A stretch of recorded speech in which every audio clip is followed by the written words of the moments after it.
Welcome to టీ10. నేను మీ సుందర్. సనాతన spectrum programme కి స్వాగతం సుస్వాగతం. మన స్టూడియోలో ఉన్నారు జై భారత్ జాతీయ ప్రధాన కార్యదర్శి, అదేవిధంగా హిందూస్ ఫర్ ఫ్లూరారిటీ అండ్ ఈక్వాలిటీ జాతీయ ప్రధాన కార్యదర్శి విజయ విహారం రమణమూర్తి గారు. ఆయనతో మాట్లాడదాం. నమస్తే అండి. మహాత్మా గాంధీ హత్యలో ఆర్ఎస్ఎస్ పాత్ర గురించి అనేక వాదోపవాదాలు ఉన్నాయి. అసలు మాకు సంబంధం లేదు, గాడ్సేకు మాకు అని కొన్నిసార్లు చెప్తారు. మళ్ళీ గాడ్సే జయంతులను, వర్ధంతులను గాడ్సే జరుపుకుంటూ గాడ్సే దేశభక్తుడు అనే పేరుతోటి, గాడ్సే ఎందుకు చంపాడు అనే పేరుతోటి వాట్సాప్ స్టేటస్లు, స్టోరీలు పంపిస్తుంటారు.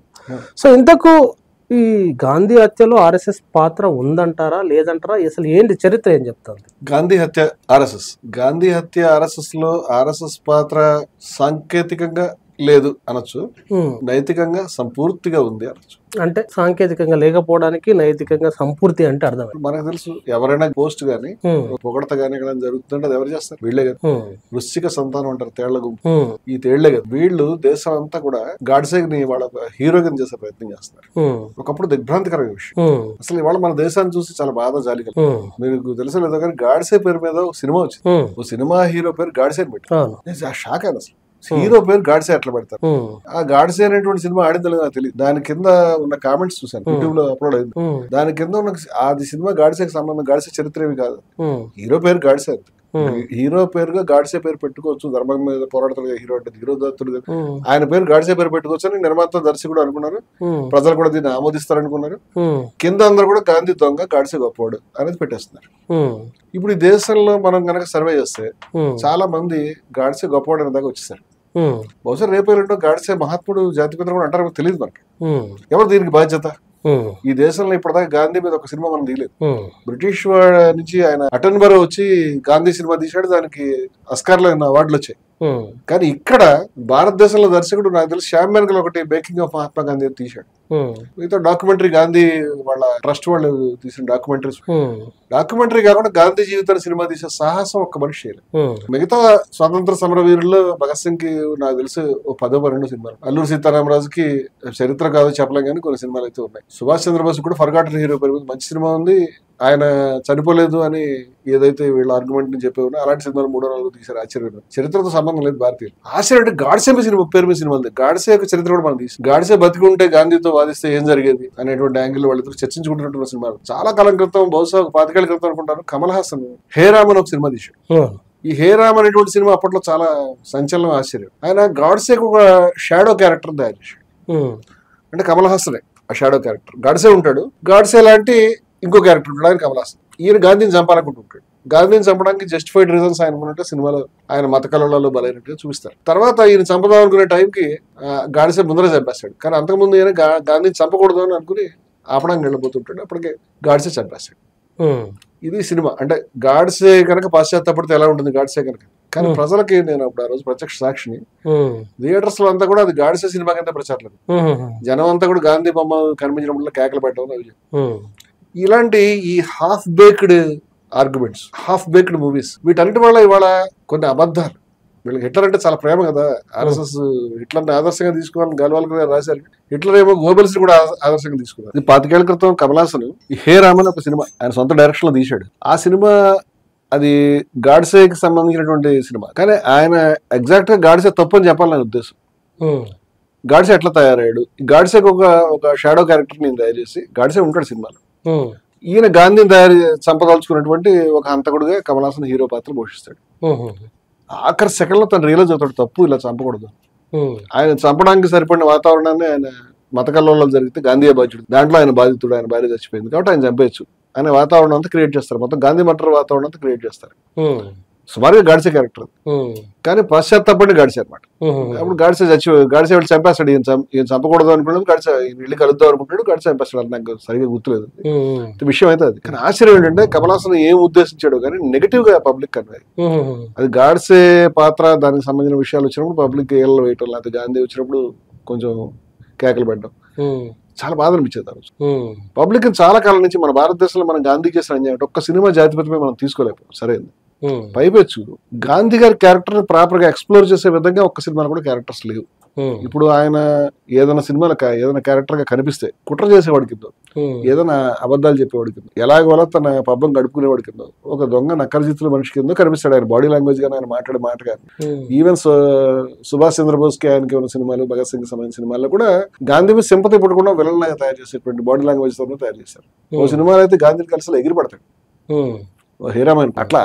అలా సాధ్యం. స్టెన్ గన్ కాదు, ఏది కాదు, రివాల్వర్. అంటే ఎలా తీయకూడదు అనే సెన్స్ కూడా లేదు, అది తీశారు. చాలా సినిమాల్లో విప్లవ సినిమాలు ఉంటాయి కదా, వాటిలో గాంధీ గారి విగ్రహం దగ్గరే హత్యలు, రేపులు జరుగుతుంటాయి. అక్కడే కట్టేస్తారు, అక్కడే కొట్టేస్తారు, అక్కడే చంపేస్తారు. దురదృష్టం ఏంటంటే గాంధీకి రాజ్యంతో, ప్రభుత్వంతో సంబంధం లేదు, కానీ ఆయన్ని రాజ్యానికి, ప్రభుత్వానికి సింబల్ గా చూసేటువంటి విధానం 70లో స్టార్ట్. ఈ ఫెయిల్యూర్స్ ఆయన నెత్తిమీద గడిపారు. ఆశ్చర్యం అంటే 1930s లో గాంధీ గారు కాంగ్రెస్ పార్టీ ప్రాథమిక సభ్యత్వాన్ని రాజీనామా. చాలా మంది తెలియదు విషయం, ఎవరికి అసలు దీని మీద దృష్టి లేదు. 1934 అనుకుంటాను గాంధీ గారు ప్రాథమిక సభ్యత్వాన్ని రాజీనామా చేశాడు కాంగ్రెస్ పార్టీ. ఎందుకంటే తన ఒక ఇన్ఫ్లుయెన్స్ తో తన కార్యక్రమాలను ఎత్తి రొద్దడం ఆయనకి ఇష్టం లేదు. ఆయన అనుకున్న టచబిలిటీ ప్రోగ్రామ్, ఆయన అనుకున్న విలేజ్ డెవలప్మెంట్, విలేజ్ ఇండస్ట్రీస్ యొక్క డెవలప్మెంట్, ఆయన అనుకునేటువంటి నిర్మాణ కార్యక్రమం, వీటిలో చాలా మందికి అభ్యంతరాలు ఉంటాయని ఆయన తెలుసు. నిజంగా కాంగ్రెస్ దాని పద్ధతిలో పని చేసుకునే వాళ్ళని ఆయన అనుకున్నాడు. ఆయన దానికి బయటకు వచ్చాడు. ఇప్పుడు గాంధీని నెగిటివ్ గా ప్రొజెక్ట్ చేయడం అనేది, నెగిటివ్ గా చూడడం అనేది భారతీయులకు చాలా కాలం క్రితం అలవాటు. ప్రపంచంలో అత్యుత్తమైన ఐన్స్టైన్ ఏం చెప్పాడు, అటువంటి మనిషి రక్తమాంసాలతో భూమి మీద నడగాడని నమ్మడానికి భవిష్యత్ తరాల మానవాళి నమ్మలేరు, విభ్రాంతులు అవుతారని రాశాడు. నిజంగా మహానుభావులు అందరూ ఆయన గురించి చాలా గొప్పగా రాశారు. అటువంటి ది గ్రేటెస్ట్ హ్యూమన్ బీయింగ్ అని చెప్పగలిగేటువంటి మనిషి ఎవరైతే ఉన్నాడో ఆయన గురించి భారతీయులకు బొత్తుగా తెలియదు. ఆయన నాట్ ఓన్లీ ఫ్రీడమ్ ఫైటర్, చాలా మంది అనుకుంటే ఫ్రీడమ్ ఫైటర్ మాత్రమే కాదు, ఆయన ప్రకృతికి సంబంధించినటువంటి శ్రద్ధ ఉన్నటువంటి వాడు, ప్రకృతి వైద్యం మీద ఎక్స్పర్ట్, తన భార్యకి తనే పురుడు పోసుకోగలిగినటువంటి గొప్పవాడు, ఆడవాళ్ళ సమస్య మీద డెప్త్ కి వెళ్ళినటువంటి వాడు, దళితుల సమస్య మీద డెప్త్ కి వెళ్ళినటువంటి వాడు, దళితుల ఎడ్యుకేషన్ సంబంధించి డెప్త్ కి వెళ్ళినటువంటి వాడు, గొప్ప విద్యా విధానాన్ని ప్రపోజ్ చేసినటువంటి వాడు, అసలు చర్మం ఒలిచి చెప్పులు కుట్టడం కూడా చేత అయినటువంటి మనిషి చేసేవాడు, సఫాయి పని చేసేవాడు, క్యాస్ట్ మీద చాలా రెవల్యూషనరీ ప్రతిపాదనలు తీసుకొచ్చాడు. ఇవన్నీ కూడా ఈ జనరేషన్ కి దురదృష్టవశాత్తు తెలియకుండా ఇవన్నిటికీ కూడా ఇంకా రాంగ్ ఆర్గ్యుమెంట్స్ పబ్లిక్ లో వెళ్ళిపోయాయి. ఇది ఒక పక్క జరిగింది. మరొక పక్క గాంధీయే ఈ దేశ విభజన కారకుడు అనేటువంటిది కూడా పిక్చరైజ్ చేశారు. మరి అందుకని గాడ్సే చంపేశాడు. ఇప్పుడు ఈ వర్క్ అంతా ఎవరు చేశారు? ఇప్పుడు నేనేమంటానంటే, మీరు ఆర్ఎస్ఎస్ యొక్క పుస్తకాల షాప్ గారు, వాళ్ళ బుక్ ఎగ్జిబిషన్ స్టాల్ గారు, లేకపోతే వాళ్ళు ఉన్న ఏరియా గారు, ఒక్క పుస్తకం గాంధీ మీద అనుకూలంగా ఉంటుంది? అనుకూలంగా లేదని మీరు అంటున్నారు, కానీ గాంధీని పొగుడుతూ అనేక మంది ఆర్ఎస్ఎస్ నాయకులు కామెంట్ చేశారు. ఆర్ఎస్ఎస్ పుత్రుని అని చెప్పుకునే మోడీ గాంధీని పొగుడుతూ కామెంట్ చేశారు. అంటే ఆ పొగడత కామెంట్ ఉన్నాయి కదా. వాస్తవం, ఆర్ఎస్ఎస్ కి అనేక ముఖాలు ఉన్నాయి. ఆర్ఎస్ఎస్ తో సమస్య అది, కరెక్ట్ గా చెప్తున్నారు ఈ విషయాన్ని. ఆర్ఎస్ఎస్ కి అనేక ముఖాలు ఉన్నాయి. ఆర్ఎస్ఎస్ గాంధీ పట్ల వ్యవహరించిన తీరు కపటత్వానికి పరాకాష్ట అంటుంది. అంటే ఆర్ఎస్ఎస్ గాంధీ గారు చచ్చిపోయినప్పుడు మిఠాయిలు పంచుకుంది, అది అందరికి తెలిసే విషయం. హిందూ మహాసభ మిఠాయిలు పంచుకుంది, ఆర్ఎస్ఎస్ మిఠాయిలు పంచుకుంది. ఈ విషయం నేను చెప్తే మీకు కోపం రావచ్చు. సర్దార్ వల్లభాయ్ పటేల్ గారు స్వయంగా చెప్పాడు. ఆయన పుస్తకాన్ని ఆయనకి గురూజీకి మధ్య జరిగినటువంటి ఉత్తర ప్రచుత్రాలని ఆర్ఎస్ఎస్ వాళ్ళే ప్రచురించారు.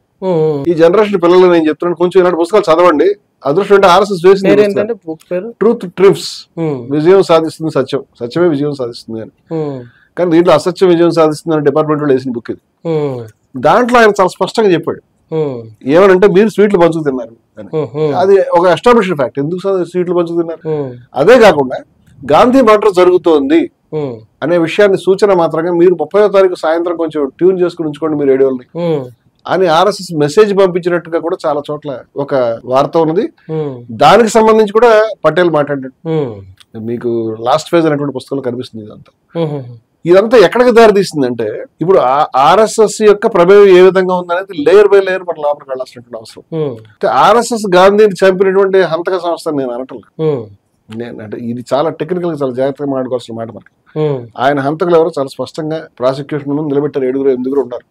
ఒక ఆయన నాథురామ్ వినాయక్ గాడ్సే, ఇంకొక ఆయన నారాయణ ఆప్టే. వీళ్ళది క్యారెక్టర్లెస్ ఫెలోస్ అండి. ఇప్పుడు నాథురామ్, మీరు చాలా మంది గాడ్సే హీరో అనుకుంటారు కదా. నాథురామ్ వినాయక్ గాడ్సే డిటెక్టివ్ పుస్తకాలు చదువుకునేటువంటి థర్డ్ రేట్ మైండ్ ఉన్నటువంటి వ్యక్తి. హిందూ రాష్ట్రం అనేటువంటి ఆ పత్రిక ఆయన ఎడిటర్. ఆయన మీద వేరే రకమైన ఆరోపణలు వేరే వాళ్ళు ఎవరు రాశారు. ఆయన లైంగికత గురించి ఎవరు ప్రస్తావించదలుచుకోలేదు. నారాయణ ఆప్టే అయితే ఆడపిల్లల్ని పటాయించడం తప్పితే వేరే పని లేనటువంటి వ్యక్తి. మందు కొడతాడు, సిగరెట్లు తాగుతాడు, కొత్త అమ్మాయి ఎవరు దొరికితే ట్రై చేస్తాడు. గాంధీ గారి మర్డర్ కేసులో ఇన్వాల్వ్ అయ్యి ఆయన చంపే టైంకి ఈయన క్రిస్టియన్ అమ్మాయిని పటాయించి ఈయన పెళ్లి 2 పిల్లలు ఉన్నారు, కానీ తనకు పెళ్లి కాలేదని ఆ అమ్మాయిని నమ్మించి పెళ్లి చేసుకుంటానని మోసం చేసి అసలు ఆయన రియల్ ఫేస్ గాంధీ లేదా ఆయన మీద ద్వేషం RSS ఇవేమీ చెప్పకుండా, హిందూ మహాసభ చెప్పకుండా కేవలం ఈ దీంట్లో వేరే ఆప్షన్ చూపించి ఆమెను తను భ్రమలో ఉంచి 2 రోజుల క్రితం కూడా ఆమెను పిలిపించుకుని హోటల్లో వాటిల్లో ఎంజాయ్ చేసే ప్రయత్నం చేశాడు. అలాగే ఇంకొక వ్యక్తి దిగంబర్ బాడ్గే ఆయన శరణార్థి, ఆయన ముస్లింలను చంపడంలో శరణార్థిగా ఆయన దెబ్బతిన్నాడు. వాస్తవంగా శరణార్థిగా ఇరు పక్షాల వాళ్ళు దెబ్బలు తిన్నారు కదా. ఆయన పంజాబ్ నుంచి వచ్చాడు, శరణార్థిగా బాధలు పడ్డాడు. కానీ ఇక్కడికి వచ్చిన తర్వాత మళ్ళీ ఆయన ఈ మత కళలలో ఆయన ఇన్వాల్వ్ అయ్యి ఆయన తండ్రి గాయపడ్డాడు.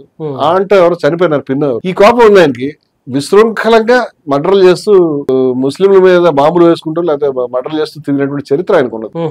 ఆయన ఏం సింపతి అంటే ఒక లంప్ ఎలిమెంట్ గా తయారైనాడు. ఆయన జీవిత ఎక్స్పీరియన్స్ లో అందరూ అలా తయారు కాదు, కొందరు మాత్రం తయారవుతారు ఇటువంటి క్యారెక్టర్.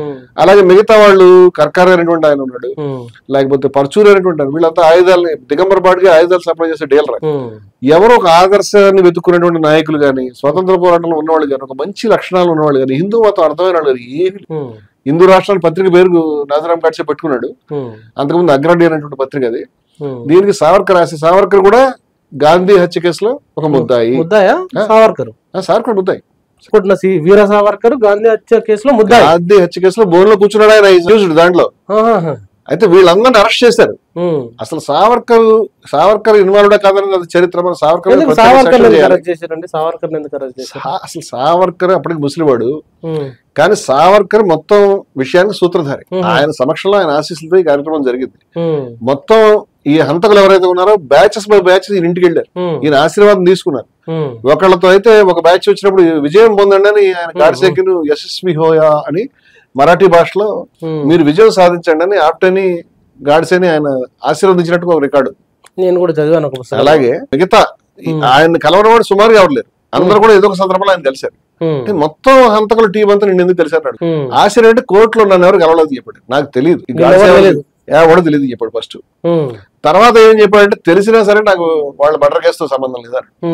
ఇలా చెప్పినటువంటి మనిషి నేను ఏమడుగుతానంటే తర్వాత ఆల్రెడీ ప్రాసిక్యూషన్ సంపాదించినటువంటి ఆధారాలు ప్రాపర్ గా సబ్మిట్ చేయలేకపోయారు. ఆల్రెడీ ఒక మనిషి బాడిగా ఎప్రూవల్ కింద మారి తను వెళ్ళొచ్చాను సావర్కర్ సందర్భం చెప్పున్నాడు, ఆ రికార్డు ఉంది. దురదృష్టవశాత్తు కోర్టు దాన్ని సరిపడిన సాక్ష్యం అనుకోలే. కానీ 66 ఆ ప్రాంతంలో 60s లో ఆ రోజు గవర్నమెంట్ దాని మీద వివాదం నడిచింది. గాంధీ మాటలు మాకు బాగా తెలుసు, మేము అంతా చాలా మంది ఇన్వాల్వ్ అయ్యారు, ఎవరైతే కామెంట్ చేయడం దాని మీద వెంటనే ప్రభుత్వం ఒక ఎంక్వైరీ కమిషన్ ఇస్తుంది, దాని పేరు కపూర్ కమిషన్. ఈ కపూర్ కమిషన్ 69 లో తన రిపోర్ట్ సబ్మిట్ చేసింది. అప్పటికి సావర్కర్ గారు చనిపోయాడు. అది చాలా స్పష్టంగా సావర్కర్ కోర్టులో చెప్పిన విషయాలంటే అబద్ధాలు కి స్పష్టంగా హంతకులతో సంబంధం ఉంది, వాళ్ళంతా ఆయన దగ్గరికి వచ్చారు అని ఆయన చెప్పిన అబద్ధాలను స్పష్టంగా నిరూపించింది. ఆయన నిర్దేశకత్వంలో తప్పితే మరే రకంగానూ ఈ హత్య జరగడానికి అవకాశమే లేదు అని. అంటే నా దృష్టిలో ఆయన గాంధీ హత్యకి సూత్రధారి, ఏమనమాట లేదు దాంట్లో. దాన్ని వేరే రకంగా తీసుకోలేము. సావర్కర్ ని వీర సావర్కర్ అనే పేరు మీద కానీ, సావర్కర్ పార్లమెంట్ లో చిత్రపటం పెట్టడం అవమానకరం. సావర్కర్ అండమాన్ లో చాలా ఇది చేశాడని చెప్తారు, ఆ విషయాలు మనం వేరే మాట్లాడుకుందాం. అండమాన్ లో చాలా కాలం శిక్ష అనుభవించినప్పుడు అక్కడ ఉన్నటువంటి విప్లవకారులతో ఆయన కలవలేదు, బ్రిటిష్ వాళ్ళ తొత్తుగా తిరిగాడు. అక్కడ జరిగే ఉద్యమాలు, జైల్లో జరిగే ఉద్యమాలకు దూరంగా ఉండడానికి ప్రయత్నం చేశాడు. అదే కాకుండా బ్రిటిష్ వాళ్ళకి వంతపాడి దండం పెట్టుకుని బయటకు వచ్చాడు. బయటకు ఎందుకు వచ్చాడంటే శివాజీలాగా మా వాడు చాలా ఎత్తులు ఉన్నటువంటి వాడు, చాలా జిత్తులు ఉన్నటువంటి వాడు. శివాజీ ఎలా తప్పించుకున్నాడు, మా వాడు బ్రిటిష్ వాళ్ళ చేతుల నుంచి తప్పించుకున్నాడు అని RSS వాళ్ళు వాళ్ళ మద్దతు చాలా మంది చెప్తారు. కానీ శివాజీ బయటకు తప్పించి వచ్చిన తర్వాత పోరాటం చేశాడు. మీవాడు ఏం చేశాడు, మీవాడు బయటకు వచ్చిన తర్వాత బ్రిటిష్ వాళ్ళకి వ్యతిరేకంగా ఒక్క చిన్న పోరాటం కూడా చేయకుండా ఎందుకున్నాడు? హిందువులు ముస్లింలు వేరేటువంటి సిద్ధాంతాలు తయారు చేసి ఎందుకు తిరిగాడు? బ్రిటిష్ వాళ్ళకి అండదండలతో ఎందుకు బ్రతికాడు? ఆఖరణ మహాత్ముడు అనేటువంటి వ్యక్తిని ఎందుకు మర్డర్ చేయించాడు? చాలా సీరియస్ ప్రశ్నలు ఇవన్నీ కూడా. ఇది మనం మాట్లాడుకుందాం. అయితే మిగతా హంతకుల టీంను మీరు చూస్తే ఇప్పుడు చాలా మంది గాడ్సే అనగానే సంతోషపడిపోతారు. వీళ్ళు బట్టమాత్రం these people are characterless లొనాటిక్ fanatics. వీళ్ళు పిచ్చోళ్ళు, మతోన్మాదులు. వీళ్ళు ఎవరు కూడా మనసు బుర్ర స్థిరంగా ఉన్నటువంటి వాళ్ళు కాదు. అయితే ఈ చాలా RSS తో ఉన్నటువంటి సమస్య ఏంటంటే RSS ఏ విషయాన్ని ఓపెన్ గా పెట్టుకోదు, రికార్డు మెయింటైన్ చేయదు. దాని సభ్యులు ఎవరున్నారు, దాని పద్ధతి ఎవరుంది, ఈ విషయాన్ని అది ఎక్కడ మెయింటైన్ చేసే విధానం కాదు. దీనికి రహస్య ఎజెండా ఒకటి, ఓపెన్ గా ఎజెండా ఒకటి ఉంటుంది. ఈ మాట మనం చెప్పేవరకు వెంటనే మీకు నాకు నోటీసులు ఇస్తారు. ఆ మాట అంటాం. నేను చెప్తున్నాను, మేము ఎవరి దగ్గర నేర్చుకున్నామంటే ఇగో మీరు వేసిన పుస్తకం ఉంది కదా, సర్దార్ పటేల్ గారు గోల్వాల్కర్ రాసినటువంటి ఒక మాట నేను చదివినిపిస్తాను, దయవుంచి వినండి. ఆయన ఏం చెప్తున్నాడంటే, it would appear that the declared objectives have little to do. ఈ ఉత్తరం 1948 నవంబర్ 10వ తారీఖున గోల్వాల్కర్ కి సర్దార్ పటేల్ గారు రాశారు, హోంమంత్రి. ఆయన నవంబర్ అంటే అప్పటికి ఏమైంది, జనవరిలో హత్య జరిగింది కాబట్టి సుమారుగా 10 నెలల గ్యాప్ గడిచిపోయింది. అయినా ఆయన అభిప్రాయం మారలే. ఆయన చెప్తున్నాడు ఈ మాటలు ఇవాళ కూడా ఆర్ఎస్ఎస్ కి అప్లై అవుతాయి. Declared objectives have little to do with the real once. నిజమైనటువంటి లక్ష్యాలు ఏమున్నాయో మీరు ప్రకటించిన లక్ష్యాలకి ఏమీ సంబంధం. మీది వేరే రహస్య ఎజెండా ఉంది, అసలు ఎజెండా వేరే. నేను చెప్పట్లే, పటేల్ చెప్తున్నాడు. పటేల్ పెద్ద విగ్రహం పెట్టి మీరు పటేల్ చాలా గొప్పవాడని చెప్తున్నారు కదా, పటేల్ చెప్పిన 4 మాటలు వినండి. పటేల్ ని ఇప్పటిదాకా మీరు మళ్ళీ పటేల్ ఇప్పుడు డంప్ చేస్తారో తెలియదు మాకు, ఎందుకంటే మీరు గతంలో వివేకానంద అని చెప్పి డంప్ చేశారు, ఇప్పుడు పటేల్ డంప్ చేస్తారు, భవిష్యత్తులో గాడిసేం చేస్తారు. మీ స్కీమ్ అదే. కానీ ఆయన చెప్పిన మాటలను యువతరం వినాలని కోరుకుంటున్నాను. Declared objectives have little to do with the real ones and with the activities carried on in various forms and ways by people associated with the RSS. RSS తో సంబంధించిన వ్యక్తులు వాళ్ళ యొక్క అసలు లక్ష్యం వేరు, ఆ సంస్థ అసలు లక్ష్యాలు వేరు, ప్రకటిత లక్ష్యాలు వేరు, రహస్య లక్ష్యాలు వేరు, కార్యకలాపాలు వేరు, రహస్య కార్యకలాపాలు వేరు. పటేల్ చెప్తున్నాడు దీస్ రియల్ ఆబ్జెక్టివ్స్, ఏదైతే అసలైన నిజమైనటువంటి లక్ష్యాలు ఉన్నాయో, appear to be completely opposite to the decisions of the Indian parliament. భారత పార్లమెంట్ యొక్క నిర్ణయాలకి వీళ్ళ యొక్క లక్ష్యాలు, వీళ్ళ యొక్క కార్యకలాపాలు సంపూర్తిగా వ్యతిరేకమైనవి. And the provisions of the proposed constitution of India, అప్పటికి రాజ్యాంగం అమల్లోకి రాలేదు, చర్చలు జరుగుతున్నాయి రాజ్యాంగ రచన సభలో, దానికి సంబంధించిన డెలిబరేషన్స్ ఉన్నాయి, పటేల్ ఇన్వాల్వ్డ్ దాంట్లో. అంచేత ఆయన చెప్తున్నాడు రాజ్యాంగ రచనలో ఏ విలువలు అయితే ఉంటున్నాయో వాటికి ఈ ఆర్ఎస్ఎస్ యొక్క నిజమైన లక్ష్యాలు హిందూ రాష్ట్రం, లేకపోతే అందరినీ తొక్కేయడం, 3వ తరగతి పౌరులుగా ట్రీట్ చేయడం, లేకపోతే హిట్లర్ విధానాన్ని, ఆయన తెలిసిన విషయాలు. అంచేత ఇవన్నీ కూడా రాజ్యాంగానికి వ్యతిరేకమైనవి, ఇవన్నీ కూడా ప్రజాస్వామ్యానికి పార్లమెంట్కి వ్యతిరేకమైనవి. ఇంకో మాట ఏం చెప్పాడు, the activities according to our information, మాకున్న సమాచారం మేరకు, హోం మంత్రిగా తనకున్న సమాచారంతో ఆయన బయాసుడు కాదు, తప్పులు మాట్లాడేవాడు కాదు, అబద్ధాలు నూరిపోసేవాడు కాదు, ఆర్ఎస్ఎస్ మీద శత్రుత్వం పెట్టుకునేవాడు కూడా కాదు. మీరే చెప్తున్నారు ఆ విషయాలు. ఆయన ఏం చెప్తున్నారంటే మాకున్న సమాచారం వరకు ఆర్ఎస్ఎస్ కార్యకలాపాలు ఆర్ యాంటీ నేషనల్, జాతి వ్యతిరేకమైనవి. అంతేకాకుండా అండ్ ఆఫెన్ సబ్వర్సివ్, చాలా సార్లు విధ్వంసకరమైనవి, అండ్ వైలెంట్, హింసాత్మకమైనవి అని చెప్పాడు. 3 మాటలు చెప్పాడు, యాంటీ నేషనల్, సబ్వర్సివ్ అండ్ వైలెంట్. విధ్వంసకరమైనవి, జాతి వ్యతిరేకమైనవి, హింసాత్మకమైనవి అని. మీ అసలు లక్ష్యాలు వేరు, ప్రకటిత లక్ష్యాలు వేరు, మీ లక్ష్యాలు వేరు, దాన్ని బట్టి చెప్పలేము. ఈ మాటలు ఆయన చాలా చోట్ల చెప్పుకున్నాడు, డైరెక్ట్ గా గోల్వాల్కర్ రాసినటువంటి ఉత్తరంలో చెప్పుకున్నాడు. ఇది సమస్య ఏంటంటే ఆర్ఎస్ఎస్ యొక్క ఎజెండా, ఆర్ఎస్ఎస్ యొక్క నిబంధన, ఆర్ఎస్ఎస్ యొక్క సభ్యత్వ లిస్టు ఎప్పుడు అవైలబుల్. అంచేత ఆర్ఎస్ఎస్ వెంటనే మాకే సంబంధం అంటే అది రిజిస్టర్డ్ సంస్థ కూడా కాదంట కదండి, అప్పటికి కాదు. రిజిస్టర్డ్ సంస్థ కాకపోయినా ప్రకటితమైనటువంటి లక్ష్యాలు లేవు దాని దగ్గర.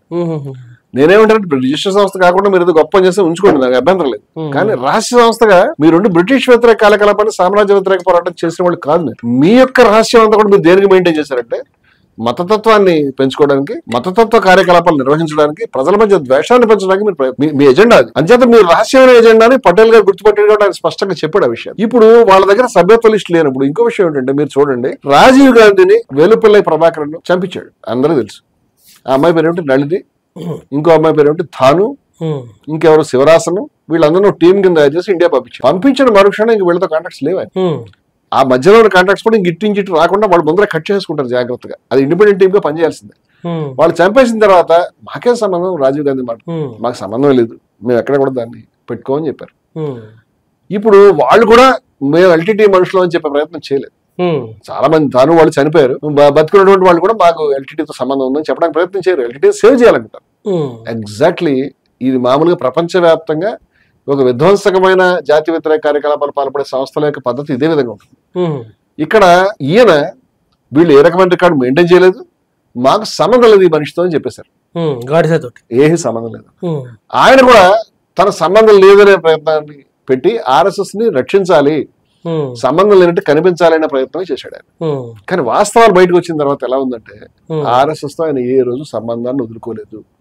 ఆర్ఎస్ఎస్ లో ఆయన బౌద్ధిక కార్యవాహ అనేటువంటి బౌద్ధిక కార్యవాహ్ అనే పదవి దాకా ఎదిగాడు. ఆర్ఎస్ఎస్ తో ఉన్నాడు, ఆర్ఎస్ఎస్ తో పంచుకున్నాడు విధానాలని, ఆర్ఎస్ఎస్ యొక్క బాటలో నడిచాడు. ఆర్ఎస్ఎస్ సావర్కర్ కూడా అప్పుడు ఒకటే సిద్ధాంతం ప్రకారం నడుస్తున్నారు. సావర్కర్ ఆర్ఎస్ఎస్ ఏర్పాటుకు ముందే హెడ్ గవర్తో సంబంధాల్లో ఉన్నాడు, వాళ్ళిద్దరూ కలిసే ఉన్నారు. ఆ సావర్కర్ వాళ్ళ యొక్క ఆదర్శమూర్తి. సావర్కర్ వేరు, ఆర్ఎస్ఎస్ వేరు, గాడ్సే వేరు, హిందూ మహాసభ వేరు అన్నట్టుగా లేరు. హిందూ మహాసభ యొక్క మిలిటెంట్ విభాగమే ఇది, దీని యొక్క రాజకీయ విభాగం అదే అన్నట్టుగా ఉన్నారు. మధ్యలో ఒక హిందూ రాష్ట్ర దళాలు ఏదో ఏర్పాటు చేశారు. అంటే ఆర్ఎస్ఎస్ యూనిఫార్మ్లు వేసుకునే విధంగా బ్రిటిష్ ప్రభుత్వం నుంచి రిస్ట్రిక్షన్స్ వచ్చినాయి. ఎందుకంటే ప్రపంచ యుద్ధం నడుస్తున్నప్పుడు కాకి యూనిఫార్మ్లు వద్దాయా అన్నారు. అంతే, వీళ్ళ మీద ఏం ప్రత్యేకం ఏం కాదు. అయితే ఆ టైంలో ఉపయోగించుకోవడానికి హెచ్ఆర్డి అనేటువంటి వేరే సంస్థని ఈ గాడ్సే స్థాపించడం జరిగింది. ఇవేవి కూడా భిన్నమైనటువంటివి కాదు, ఇవన్నీ ఒకటే పని యొక్క వేరే వేరే ముఖాలు. అంచేత ఒక సైనికుడిగా, ఒక మతోన్మాద సైనికుడిగా, ఒక విధ్వంసకుడిగా తన పాత్రని తాను గాడ్సే స్పష్టంగా నిర్వర్తించాడు. అంటే గాంధీని ఎందుకు ఎంచుకున్నారు? గాంధీ గురించి నేను చెప్తాను. ప్రపంచంలో ఎన్నో విప్లవాలకి ఏకగ్రీవంగా నాయకత్వం వహించినటువంటి మహానుభావులు ఉన్నారు. అది కాదండి, గాంధీ అంటేనే చివరి మాట తను హీరామని చనిపోయారని చెప్పేసి తను హిందూ మతాన్ని సనాతన హిందూ ఆయనను హిందూ మతం పేరుతోటి నడుస్తున్న ఒక సంస్థ చంపాల్సిన అవసరం ఏముంటుంది? ఎందుకంటే ఆయన హిందూ మతంలో లేనిది వీళ్ళ దగ్గర ఉంది. ఆయన హిందూ మతంలో ద్వేషం లేదు. హిందూ మతం యొక్క నిజమైన సారాంశం గాంధీ దగ్గర ఉంది. అత్యుత్తమైన సనాతన హిందూ ఆయన. ఎందుకంటే ఆయన ఎప్పుడు ఎవరిని ద్వేషించలేదు. కానీ వీళ్ళు ద్వేషమే వీళ్ళ యొక్క విధానం కదా. ముస్లింలు పాములు అని చెప్పాడు హెడ్డేవారు ప్రారంభంలో ఒక ప్రసంగంలో, అది కూడా చెప్తాను నేను ఆధారం. ముస్లింలు పాములు, లేకపోతే ముస్లింలు అణిచేయాలి, ముస్లింలు శత్రువులు, బంచ్ ఆఫ్ థాట్స్ లో పాంచజన్యంలో ముస్లింలు, క్రైస్తవులు, కమ్యూనిస్టులు ఈ దేశంలో శత్రువులు ఆయన డిక్లేర్ చేసి కూర్చున్నాడు. ఆయన హిందుత్వ సిద్ధాంతం రాసిన సావర్కర్ గారు ఇదే విధానం. ఎట్లా వదులుచుకుంటామంటే హిట్లర్ విధానంతో వదులుచుకుంటాము, హిట్లర్ విధానాన్ని అనుసరిస్తాము అని స్పష్టంగా చెప్పుకున్నారు వీళ్ళు. ఈ దీంట్లో ఒక్క అక్షరాన్ని తలకట్టడం గాంధీ ఆమోదించడం. నేనేమంటే ఒక అత్యుత్తమ మానవుడు కదా అంటే ఈ జనరేషన్ అర్థం చేసుకోవాల్సిన విషయం. ప్రపంచంలో మీరు ఎన్ని విప్లవాలు తీసుకోండి, అమెరికా విప్లవం వాషింగ్టన్ తీసుకొచ్చాడు, మరొక విప్లవాన్ని ఇంకోలో తీసుకొచ్చారు. ఒక విప్లవానికి ఏకగ్రీవంగా నాయకత్వం వహించి అధికారంలోకి రానటువంటి ఏకైక మనిషి గాంధీ. అధికారం ఛాయలు కూడా ఆయన చూడలే. ఆయన కాదు, ఆయన కొడుకులు ఏమని కూడా పెట్టలే. ఆ రోజు స్వతంత్ర దినోత్సవం రోజున జెండా ఎగురుతుంటే ఇక్కడ ఆగస్టు 15 ఎర్రకోటకు వచ్చి జెండా ఎగరేయాలి, మీరు సందేశం ఇవ్వాలని అనేక మంది కోరుకుంటే అసలు ఆయన ఎక్కడున్నాడు? ఎక్కడో కలకత్తాలో జరుగుతున్నటువంటి మత ఘర్షణలో వాళ్ళని ఓ దగ్గర తెచ్చే పనిలో ఉన్నాడు. ఆ రోజు మీ సందేశం ఏమిటని అడిగితే నా సందేశం ఏమి లేదు, నేను బాధలో ఉన్నాను, మౌనంగా ఉంటానని చెప్పాడు వాడు. ఎందుకంటే చచ్చిపోతారు జనం, మత కొలలు జరుగుతున్నాయి, ఆయన ఏమి దానికి ఓన్ చేసుకోవడానికి లేడు. అటువంటి అత్యుత్తమమైనటువంటి మానవుడు ఆయన. అటువంటి అత్యుత్తమమైనటువంటి మానవుడిని వీళ్ళు చేసిన పనులకు ఆయన రెస్పాన్సిబుల్ చేసే ప్రయత్నం చేశారు.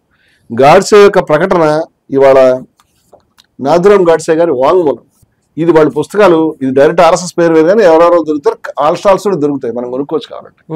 ఈ గాడ్సే యొక్క ప్రకటన అనేటువంటిది చాలా పెద్ద స్టేట్మెంట్ అనేది తయారు చేశారు. ఇది పచ్చి అబద్ధాల పుట్ట. గాడ్సే నేను ఎందుకు చంపానని పెద్ద స్టోరీ ఉంటుంది. ఆయన పేరు మీద నాటకాలు, సినిమాలు, రకరకాల నాటకాలు కూడా తయారు చేశారు. దౌర్భాగ్యం ఏంటంటే ఇప్పుడు ఎన్సీపీ అనేటువంటిది వ్యతిరేకమైన పార్టీ కదా. ఎన్సీపీ లెజిస్లేటర్ ఒక ఆయన గాడ్సే పాత్రలో నటించి మొన్న గాంధీ వర్సెస్ గాడ్సే సినిమా తీశారు. దౌర్భాగ్యం ఏంటంటే ఈ దేశంలో లిబరల్స్ కూడా దీన్ని సక్రమంగా తీసుకోకుండా ఇది గాడ్సే మీద లోపల కూడా అభిమానం పెంచుకునేటువంటి విధానం అనేది అనుసరిస్తా ఉన్నారు. చాలా తప్పు ఇది. గాడ్సే దేశభక్తుడు అని పార్లమెంట్ లో చాలా మంది బీజేపీకి సంబంధించిన ఎమ్మెల్యేలు, ఎంపీలు చెప్పడం మనం చూసాం. ప్రజ్ఞా సింగ్ అయితే డైరెక్ట్ గా డ్రామా గాంధీ గారిని చంపేటువంటి దాన్ని ప్రదర్శించడం చూసాం. గాడ్సే మహాత్ముడు అని చెప్పడం చూసాం. గాడ్సే అసలైన దేశభక్తుడు అని, లేకపోతే ఆయన కూడా దేశభక్తుడి దగ్గర నుంచి ఆయన అసలైన దేశభక్తుడు అని రేపొద్దు ఆయన మహాత్ముడు జాతిపిత అన్నా కూడా వెళ్ళకాడరు. అందుకని ఇదేదైతే ఈ డిజనరేషన్, ఈ పతనం అనేది దిగజారుతా ఉందో, నేను ఈ దేశంలో యువతరానికి విజ్ఞప్తి చేస్తాను, ప్రతి ఒక్క ప్రశ్నకు మీరు సమాధానం వెతకండి. ఆయన మీద చేసినటువంటి ప్రధానమైనటువంటి ఆరోపణ అంటే గాంధీ గారి మీద దేశ విభజనకు బాధ్యుడని అబద్ధము ఈ ఆరోపణ. మనం మాట్లాడుకున్న విషయాన్ని స్పష్టంగా గాంధీ గారు, గఫర్ ఖాన్ ఈ దేశంలో విభజనకు వ్యతిరేకంగా ఉన్నారు. దేశ విభజనను చీల్చే బదులు నా దేహాన్ని చీల్చడానికి గాంధీ చెప్పాడు. ఆయన దేశ విభజన జరగకుండా ఉండడానికి సర్వశక్తులు ఓడిపోరాడు. కానీ ఆ రోజు పరిస్థితులు ఏ విధంగా వచ్చినాయంటే జిన్నాని ముస్లింస్ జిన్నా యొక్క మతోన్మాద ప్రచారంలో వెళ్ళిపోయారు. అందువల్ల వాళ్ళు మతోన్మాదులు ముస్లిం లీగ్ వాళ్ళు 46 నాటికి కొంత బలాన్ని సంపాదించారు. ఇది గాంధీకి జరిగినటువంటి మొదటి ఇబ్బంది. ఆ తర్వాత ఈయన ఒక్కడు పోరాడుతున్న రెండో ప్రపంచ యుద్ధం జరిగిన తర్వాత కాంగ్రెస్ లీడర్షిప్ లో చాలా మంది అబ్బాయి ఏం పోరాడతాం, వాళ్ళకు ఇచ్చేస్తే అయిపోతుంది అనే దాకా వచ్చేసారు. ఇది రెండవ సమస్య. అంటే ఈ నాయకత్వం ఇలా చేతులు విడిచేయడం. ఇంకా ఘోరం ఏంటంటే మేము వాళ్ళు వేరు జాతులు, ముస్లింలే మా శత్రువులు అనేటువంటి ఈ దుర్మార్గమైనటువంటి హిందూ మహాసభ బ్యాచ్ వీళ్ళు జిన్నాతో స్నేహం చేశారు, జిన్నాతో కలిసి నడిచారు. అదే సమయంలో ముస్లింలు వ్యతిరేకంగా మాట్లాడారు, ఏ రోజు బ్రిటిష్ వ్యతిరేకంగా మాట్లాడలేదు. దీనికి ఈ చరిత్రలో సావర్కర్, ఆర్ఎస్ఎస్, గాడ్సే అందరూ కలిసే ఉన్నారు, కలిసే పనిచేశారు. గాడ్సే హిందూ రాష్ట్ర పత్రిక పెట్టుకున్నాడు కానీ సమైక్య భారతదేశానికి కనిపించేటువంటి ఐడియాలజీకి సంబంధించిన పత్రిక పెట్టలేదు. ఏ ఒక్క రోజు కూడా మనం అందరం కలిసి ఉండడానికి, నువ్వు కలిసి ఉండాలంటే ఆ వ్యక్తిని ప్రేమించాలి. ఇప్పుడు ఇక్కడ నీకు స్థానం లేదు, నేను అడిచేస్తానంటే వాడు ఎందుకు కలిసి ఉంటాడు? మరి ముస్లింని కలుపుకెళ్ళడానికి ప్రయత్నం చేస్తే నువ్వు ముస్లిం అపీజ్మెంట్ అంటుంటివి, ముస్లింని బెదిరించి ముస్లింని నువ్వు తొక్కిపెట్టి ఆయన మెడమే కాలు పెట్టి నువ్వు ఈ దేశంలో కలిపి ఉంచాలంటే ఎలా సాధ్యం అవుతుంది? అలాగే హిందువులు భయపెట్టి హిందువుల మీద మతోన్మాదమైనటువంటి డైరెక్ట్ యాక్షన్ లాంటి పనులు చేసి సాధించుకోవడానికి తన కార్యక్రమం సాధించుకోవడానికి జిన్నా రెడీగా ఉన్నాడు. సో జిన్నా యొక్క ప్రోగ్రామ్, జిన్నా యొక్క యాక్షన్, అలాగే హిందూ మహాసభ RSS యాక్షన్, ఈ రెండు కూడా టాలీ అవుతాయి. వీళ్ళిద్దరూ అవసరమైనప్పుడు సహకరించుకుంటూ ఉంటారు. వీళ్ళిద్దరికి కామన్ శత్రువు గాంధీ, ఎందుకంటే ఆయన సమైక్యతను కోరుకున్నాడు కాబట్టి. ఇవాళ ఆయన పట్టుకుని హిందూ మతోన్మాది అన్నట్టుగా వాళ్ళు పిక్చరైజ్ చేశారు ముస్లిం లీగ్ వాళ్ళు. ఈ RSS వాళ్ళు అయితే ఆయన ముస్లిం అనుకూలుడు అనేటువంటిది పిక్చరైజ్ చేశారు. రెండు అబద్ధాలే. ఆయన హిందూ ముస్లిం ఐక్యత కోరుకున్నాడు, అదొకటే నిజం. ముస్లింలతో వ్యవహరించాల్సినంత ముస్లిం మతోన్మాదంతో కఠినంగా వ్యవహరించాడు కాబట్టి వాళ్ళకి నచ్చలేదు, హిందువులతో కంటే వీళ్ళకి నచ్చలేదు. ఇక్కడ ఒక భయంకరమైనటువంటి అపవాదం గాంధీని ఎత్తున పెట్టారు. ఈ గాడ్సే పెట్టాడు. 55 కోట్ల రూపాయలు పాకిస్తాన్ కి ఇప్పించాడు. అవును, ఆ కామెంట్ నిరాహార దీక్ష చేసి ఇప్పించాడు. పచ్చబద్ధం.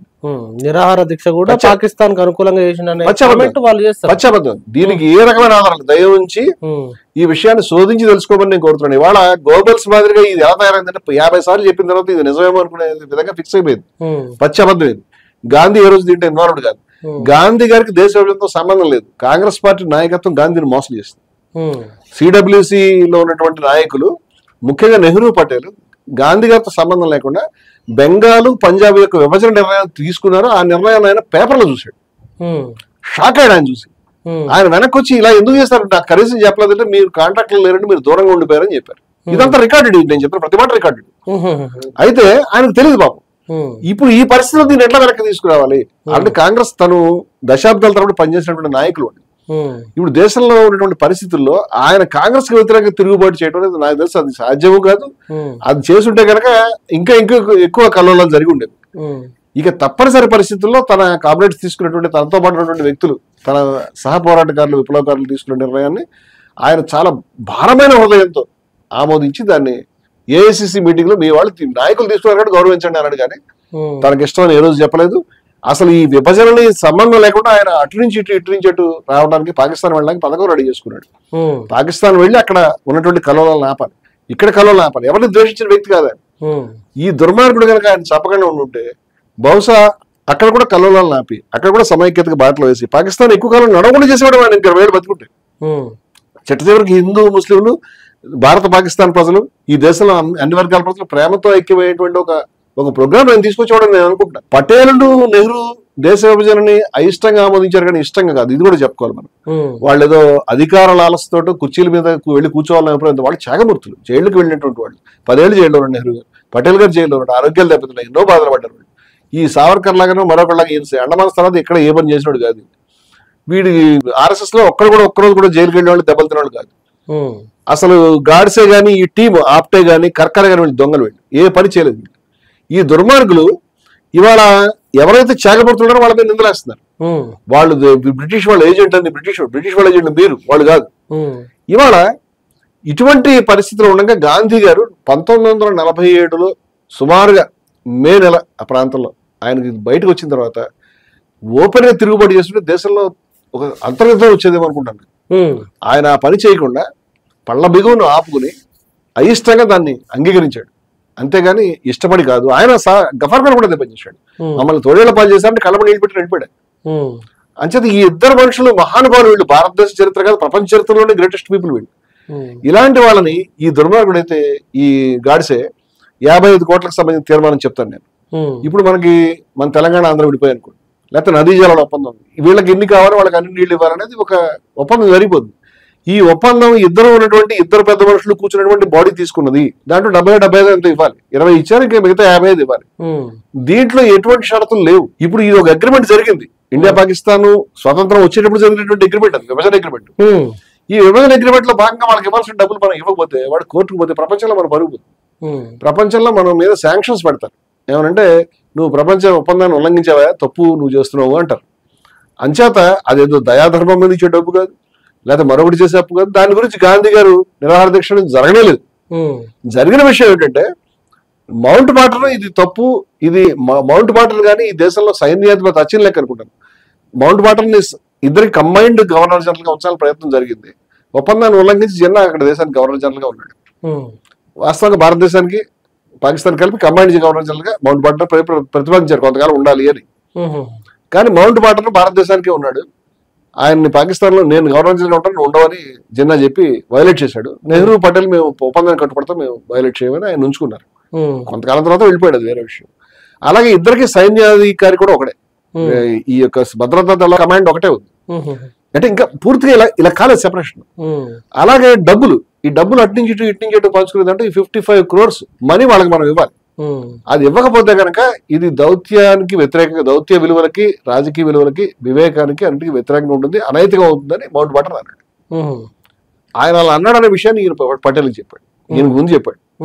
పటేల్ కూడా మౌంట్ బాటన్ తర్వాత మాట్లాడుకోండి. తర్వాత ఇండియన్ క్యాబినెట్ కూర్చుని ఇదే ఇంటర్నేషనల్ ఇష్యూ అయితే మనకే అనవసరంగా నష్టం, ఈ చేద్దాం డబ్బులు ఏముందని వాళ్ళు డబ్బులు ఇవ్వడం జరిగింది. ఆ డబ్బులు ఈయన షరతులు ఎప్పుడు లేవు. ఆ డబ్బులు షరతులో ఉంటే డబ్బులు ఇచ్చిన వెంటనే నిరాహార దీక్ష ఆపేయాలిగా లేదే. డబ్బులు ఇచ్చిన తర్వాత కూడా ఈ నిరాహార దీక్ష కొనసాగింది. నిరాహార దీక్ష యొక్క అసలైన అంతర్యము భారతదేశంలో లాహోర్లోను, పంజాబ్లోను, ఢిల్లీలోని అన్ని ప్రాంతాలు ప్రజల మధ్య శాంతి, ప్రేమ, విధ్వంసం లేకుండా ఉండడం, చావులు లేకుండా ఉండడం. లాస్ట్ ఫేజ్ అని గాంధీ గారికి సంబంధించినటువంటిది నేను ఇక్కడ ఉన్నటువంటి ఎడ్యుకేటెడ్ పీపుల్ అందరికీ విజ్ఞప్తి చేస్తున్నాను. కనీసం ఇంత లావు బౌండ్స్ ఉంటాయి, ప్రతిరోజు రికార్డు ఉందండి గాంధీ గారిది. లాస్ట్ ఫేజ్ అంటారు ఆ బుక్ ని.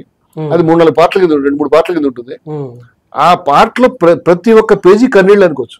అసలు మనం చదివితే ఈ క్రీస్తు యొక్క ప్యాషన్ అంటాం కదా, క్రీస్తుని సిలువ ఎక్కించినప్పుడు ఆయన నడిపించుకుంటూ వెళ్తే కొడుతుంటే సినిమాలు చూసి మనం బాధపడతాం. అసలు అది కొన్ని గంటలు నడిచింది. గాంధీ కొన్ని నెలల పాటు పడ్డాడు ఈ బాధ.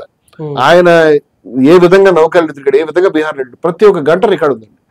దయవుంచి మీరు లాస్ట్ పేజ్ చదివితే ఎంతటి మహనీయుడైన మానవతామూర్తి. ఎక్కడన్నా ముస్లింలకు మేలు చేయమన్నాడు, అక్కడ హిందువులకు మేలు చేయమన్నాడు. మీరు చూడండి, మరి నౌకాలీలో చచ్చిపోయింది హిందువులా ముస్లింలా? మరి నౌకాలి ఎందుకు వెళ్ళాడు ఆయన? మరి హిందువుల్ని కాపాడడానికి ఆయన ఎక్కడ తిరగలేదా? పశ్చాత్తాపం చెప్తారు మీరు. ఒక విషయంలో తేడా ఉంది. ఏమిటంటే, ఒక హిందూ దాడి చేస్తే, ఒక ముస్లిం దాడి చేస్తే ఆ కోపం మీద నీకు కనిపించిన ముస్లిం ఎవరో చంపేయాలి. ఇలా చేయాలని ఆర్ఎస్ఎస్ చెప్తుంది, ఇలా చేయాలని హిందూ మహాసభ చెప్తుంది, ఇలా చేయాలని గాడ్స్ చెప్తారు. గాంధీ చెప్పలేదు, పటేల్ చెప్పలేదు. ఇవిద్దరు ఈ విషయమే క్లియర్ గా ఉన్నారు. నీ యొక్క కూతురుని, నీ యొక్క భార్యని ఎవడని ఎత్తుకెళ్ళిపోతే వాడిని వెళ్ళి నువ్వు చంపి అమ్మాయిని తీసుకురావు, దాంట్లో ఏ తప్పు లేదు. కానీ నీ యొక్క భార్యని, నీ యొక్క కూతుర్ని ఎవడో ఎత్తుకెళ్తే వాడి మతానికి సంబంధించిన నీ కవిని ఎవడో చంపేస్తారంటే ఇదేం ప్రతీకారం? ఇదేం ప్రతీకారం? ఇటువంటి ప్రతీకారం అనేది ఈయన గొప్పగా రాసుకున్నాడు. అటువంటి ప్రతీకారం కరుణ వలె ఆధ్యాత్మికము, అది చాలా సహజమైన, చాలా నీచమైన భాషలో రాశాడు. ఇదంతా నేను విజయవిహారంలో గతంలో నేను అప్పుడు రాసి ఉన్నాను. అయితే గాడ్సే చంపిన ఈ ఒక్క పాయింట్ చెప్తాను. చెప్పండి. ఈ ఒక్క పాయింట్ ఆయన ఏం చెప్తాడంటే, పటేల్ గోల్వాల్కర్కి తన యొక్క అభ్యంతరం రాస్తున్నాడు. మీరు హిందూ మతాన్ని రక్షిస్తున్నారా, మీరు హిందూ మతాన్ని నష్టపరుస్తున్నారా అని అడిగి, there can be no doubt that the RSS did service to the Hindus. సంతోషించండి, సర్దార్ పటేల్ చెప్తున్నాడు, నిజమే మీరు హిందువులకు సేవ చేశారు. In the areas where there was the need for help and organisation, ఎక్కడైతే సాయం కావాలో అక్కడ చేశారు మీరు, నేను తప్పట్లేదు. కానీ మీతో సమస్య ఎక్కడ చెప్తాడు ఆయన. The young men of the RSS protected women and children and strove much for their sake. మీరు ఆర్ఎస్ఎస్ స్వయం సేవకులు రక్షించడానికి తిప్పబడ్డారు. Okay, no person of understanding could have a word of objection regarding that. దాని మీద నేను అభ్యంతరం వ్యక్తం చేయట్లేదు. మీరు మంచి పని నువ్వు చెడ్డ పని చేస్తే చెడ్డ పని చేసావని చెప్తున్నాను, కానీ నువ్వు చేస్తే మంచి పని నేను తప్పట్లే. మంచి పని కొన్ని చేసి ఉంటాను, కానీ అసలు అభ్యంతరం ఎక్కడ చూడండి. But the objectionable part arose when they burning with revenge began attacking Mussalmans. మీరు ప్రతీకారం తీర్చుకోవడానికి ముస్లింల మీద దాడికి దిగినప్పుడు, ఇళ్లు తగలబెడుతున్నప్పుడు ఈ పనులు మీరు చేస్తున్నట్టు నేను అభ్యంతరం పెడుతున్నాను. ఎందుకంటే వాడు కాదు నేను చంపినట్టు, ఎవడో చంపాడు, లాహోర్ లో ఎవడో చంపాడు, అమృత్సర్ లోనే ఎక్కడో నేను ఇల్లు తగలబెడతాను. వాస్తవంగా మన దేశ విభజనలో రెండు పక్కల కృత్యాలు జరిగాయి. చివరికి అమృత్సర్ లో కూడా ఆడవాళ్ళని నగరంగా చేసి ముస్లిం ఆడవాళ్ళని సిక్కులను హిందువులు నడిపించి అగ్నికి ఆహుతి చేశారు. ఎవరు ఎక్కువ చేశారు, ఎవరు తక్కువ చేశారంటే, ఓకే ముస్లింలకు అసహనం ఎక్కువ, నా అభిప్రాయం చెప్తాను, ముస్లింలు ఎక్కువ చేశారు అని అనుకుందాం, మాట ఆర్గ్యుమెంట్స్ వాదన గురించి మనం అనుకుందాం. కానీ నేనేమంటానంటే, నువ్వు ఊహించుకో, నువ్వు ఒక కులానికో మతానికో చెందినవాడివి, నువ్వు ఎవరైనా కావచ్చు, నేను ఈ యొక్క అభిమానులకు చెప్తాను, నేను చంపేస్తాను. ఎందుకంటే నీ కులం కూడా ఎవడో నన్ను పలానా దగ్గర నా జీవి కొట్టేశాడు కాబట్టి నేను కొడతానంటే ఏమన్నా న్యాయం అంటావు దాన్ని?